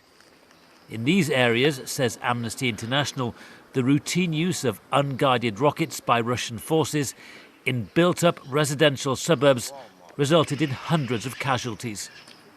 Those who survived the onslaught left. Those who now return do so only briefly. It was horrible, horrible. When the Russians were firing, you would get thrown into the air from your chair. It's hard to describe, but that's what it was like. 20 miles from the border, Kharkiv was a key Russian target in the early weeks of the war, and they literally threw everything at this city, including widely banned weapons, indiscriminate by their very nature. The world has made these weapons illegal because they are so devastating and indiscriminate and mainly affect civilians. The thermobaric weapons, the multiple launch rocket systems, when they explode, they have like a fireball that comes that emits afterwards. Those, whenever you see thermobaric, just think of like flamethrower munitions or like just fireballs come out. It's illegal to use. They're just being openly used, though. There can be no reason legally or morally to use cluster munitions in Ukraine or anywhere else. But yet they are on a daily basis. Who's stopping them? We have all these world organizations to like hold this shit accountable, and it's just not happening. This demonstrates the indiscriminate destruction that cluster munitions can bring. A large shell explodes, casting off dozens of smaller bomblets. As they then explode over a certain area, they shower people and buildings with thousands of pieces of shrapnel. In this case, Kharkiv's Children's Hospital. Some of those struck down by cluster munitions and Russian shells are now recovering in city hospitals. There was a hole in my leg the size of a fist, says Roman, who tells me how he fell to the ground, convinced he was going to die, as several other cluster bombs exploded around him. Wow. According to the regional medical director, more than 600 civilians have been killed and 1,200 injured in Kharkiv alone. The material damage to this city's infrastructure too is obvious, all of which, says Amnesty, may constitute a war crime. Wira Davis, BBC News, Kharkiv. May constitute a war crime. So BBC report in Kharkiv. We don't need to see the end. They just do their own analysis at the end there. We don't need to hear that.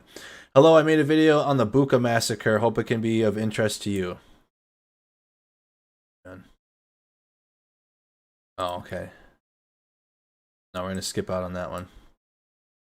Command of the Special Operations Forces showing Grad hitting Ruski's positions in Severodonetsk.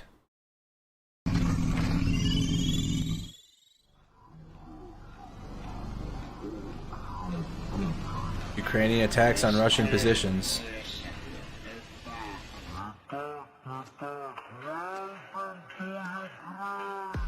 Seen that video at the beginning of this stream here.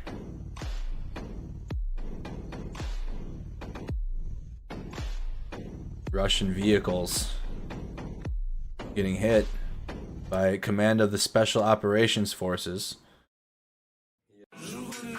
Saw the sniper. Russian troops looting a conference center from March 8th. Well, if you haven't seen... Okay, this video is from March 8th, and it's showing the Russians looting. If you haven't seen a video of Russians looting, here you go.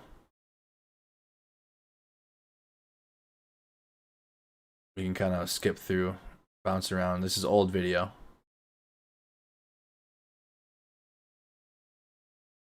On camera.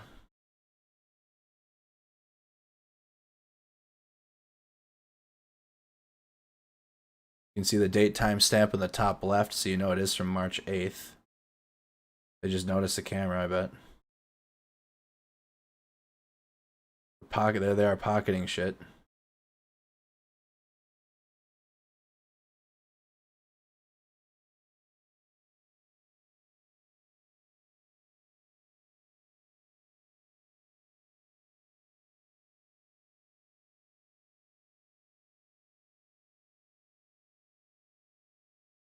Stealing things.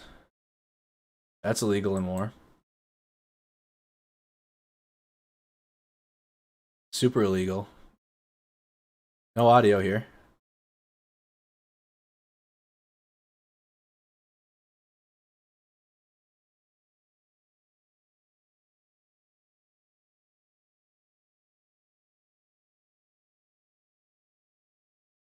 Taking a map.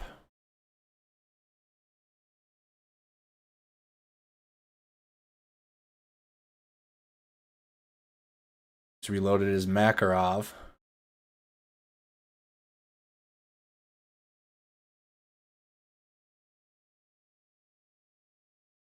And that's that.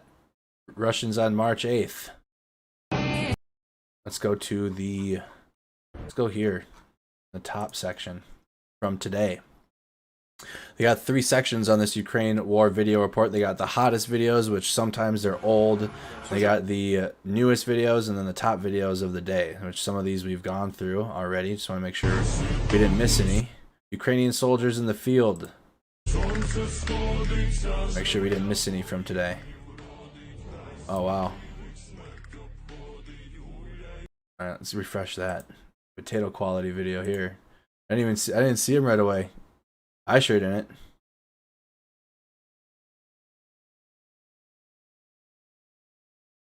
Turn that down a little bit.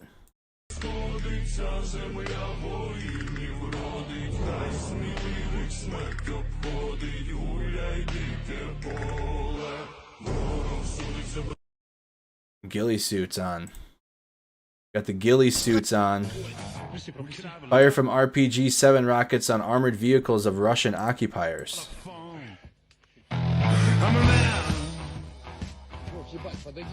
Oh man. So I don't know why the player gets potato quality on me like that. I'm having video player problems. Even in my other coverage sometimes I have to look into that. Okay. They went potato again on me. It went potato on me.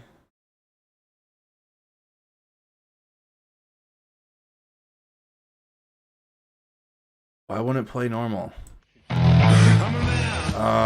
It's like nice until that point. Maybe just be a bad video.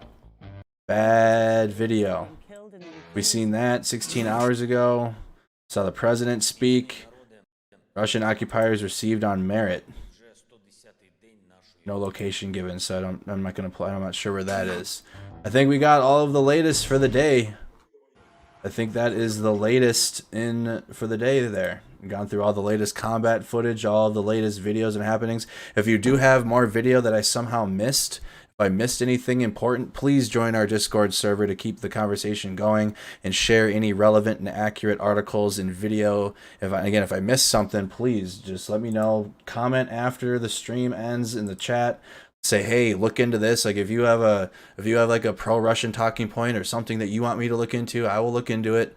I'll examine it. I do all of it for everything. I don't have a closed mind at all. So that's why, I mean, that's why our chat, I'm really trying to open our chat up more to contrasting opinions, so that way we can get there at one point, because it sucks when you just got like people that are like, no, this is how it is, and no, this is how it is, and we're just learning, even just in the war and the back and forth in Severodonetsk alone, that information can change on a daily basis. The Ukrainians can hold the territory one day, then the Russians can hold the territory the next day.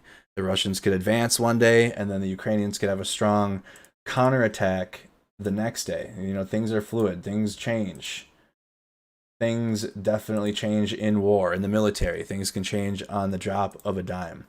Tonight, if you're interested in hanging out more, I'm going to be live on Snack Squad TV, streaming some gaming content. If you're interested on YouTube, we're continuing our Metal Gear Solid playthrough. This is the ending of the stream, so if you want to go ahead. Just letting you guys know. Snack Squad TV, subscribe to the channel. We'll be live here in like 10-15 minutes. Part 8 of Metal Gear Solid 5 playthrough. Really been enjoying this one. We're playing the entire franchise. This game, if you've never tuned into video games before, and this is the one to watch. Very relevant talking points, especially when we get to Metal Gear Solid 2. That are very reflective upon current events going on in the world today. And how video games going to teach me that? Yeah, it will. Yeah, it will. All right, y'all. You guys are an amazing audience. I hope to see a lot of you tonight on Snack Squad TV YouTube channel. I am your host, Andrew Mercado, independent journalist, U.S. Army veteran. Oops. There we go.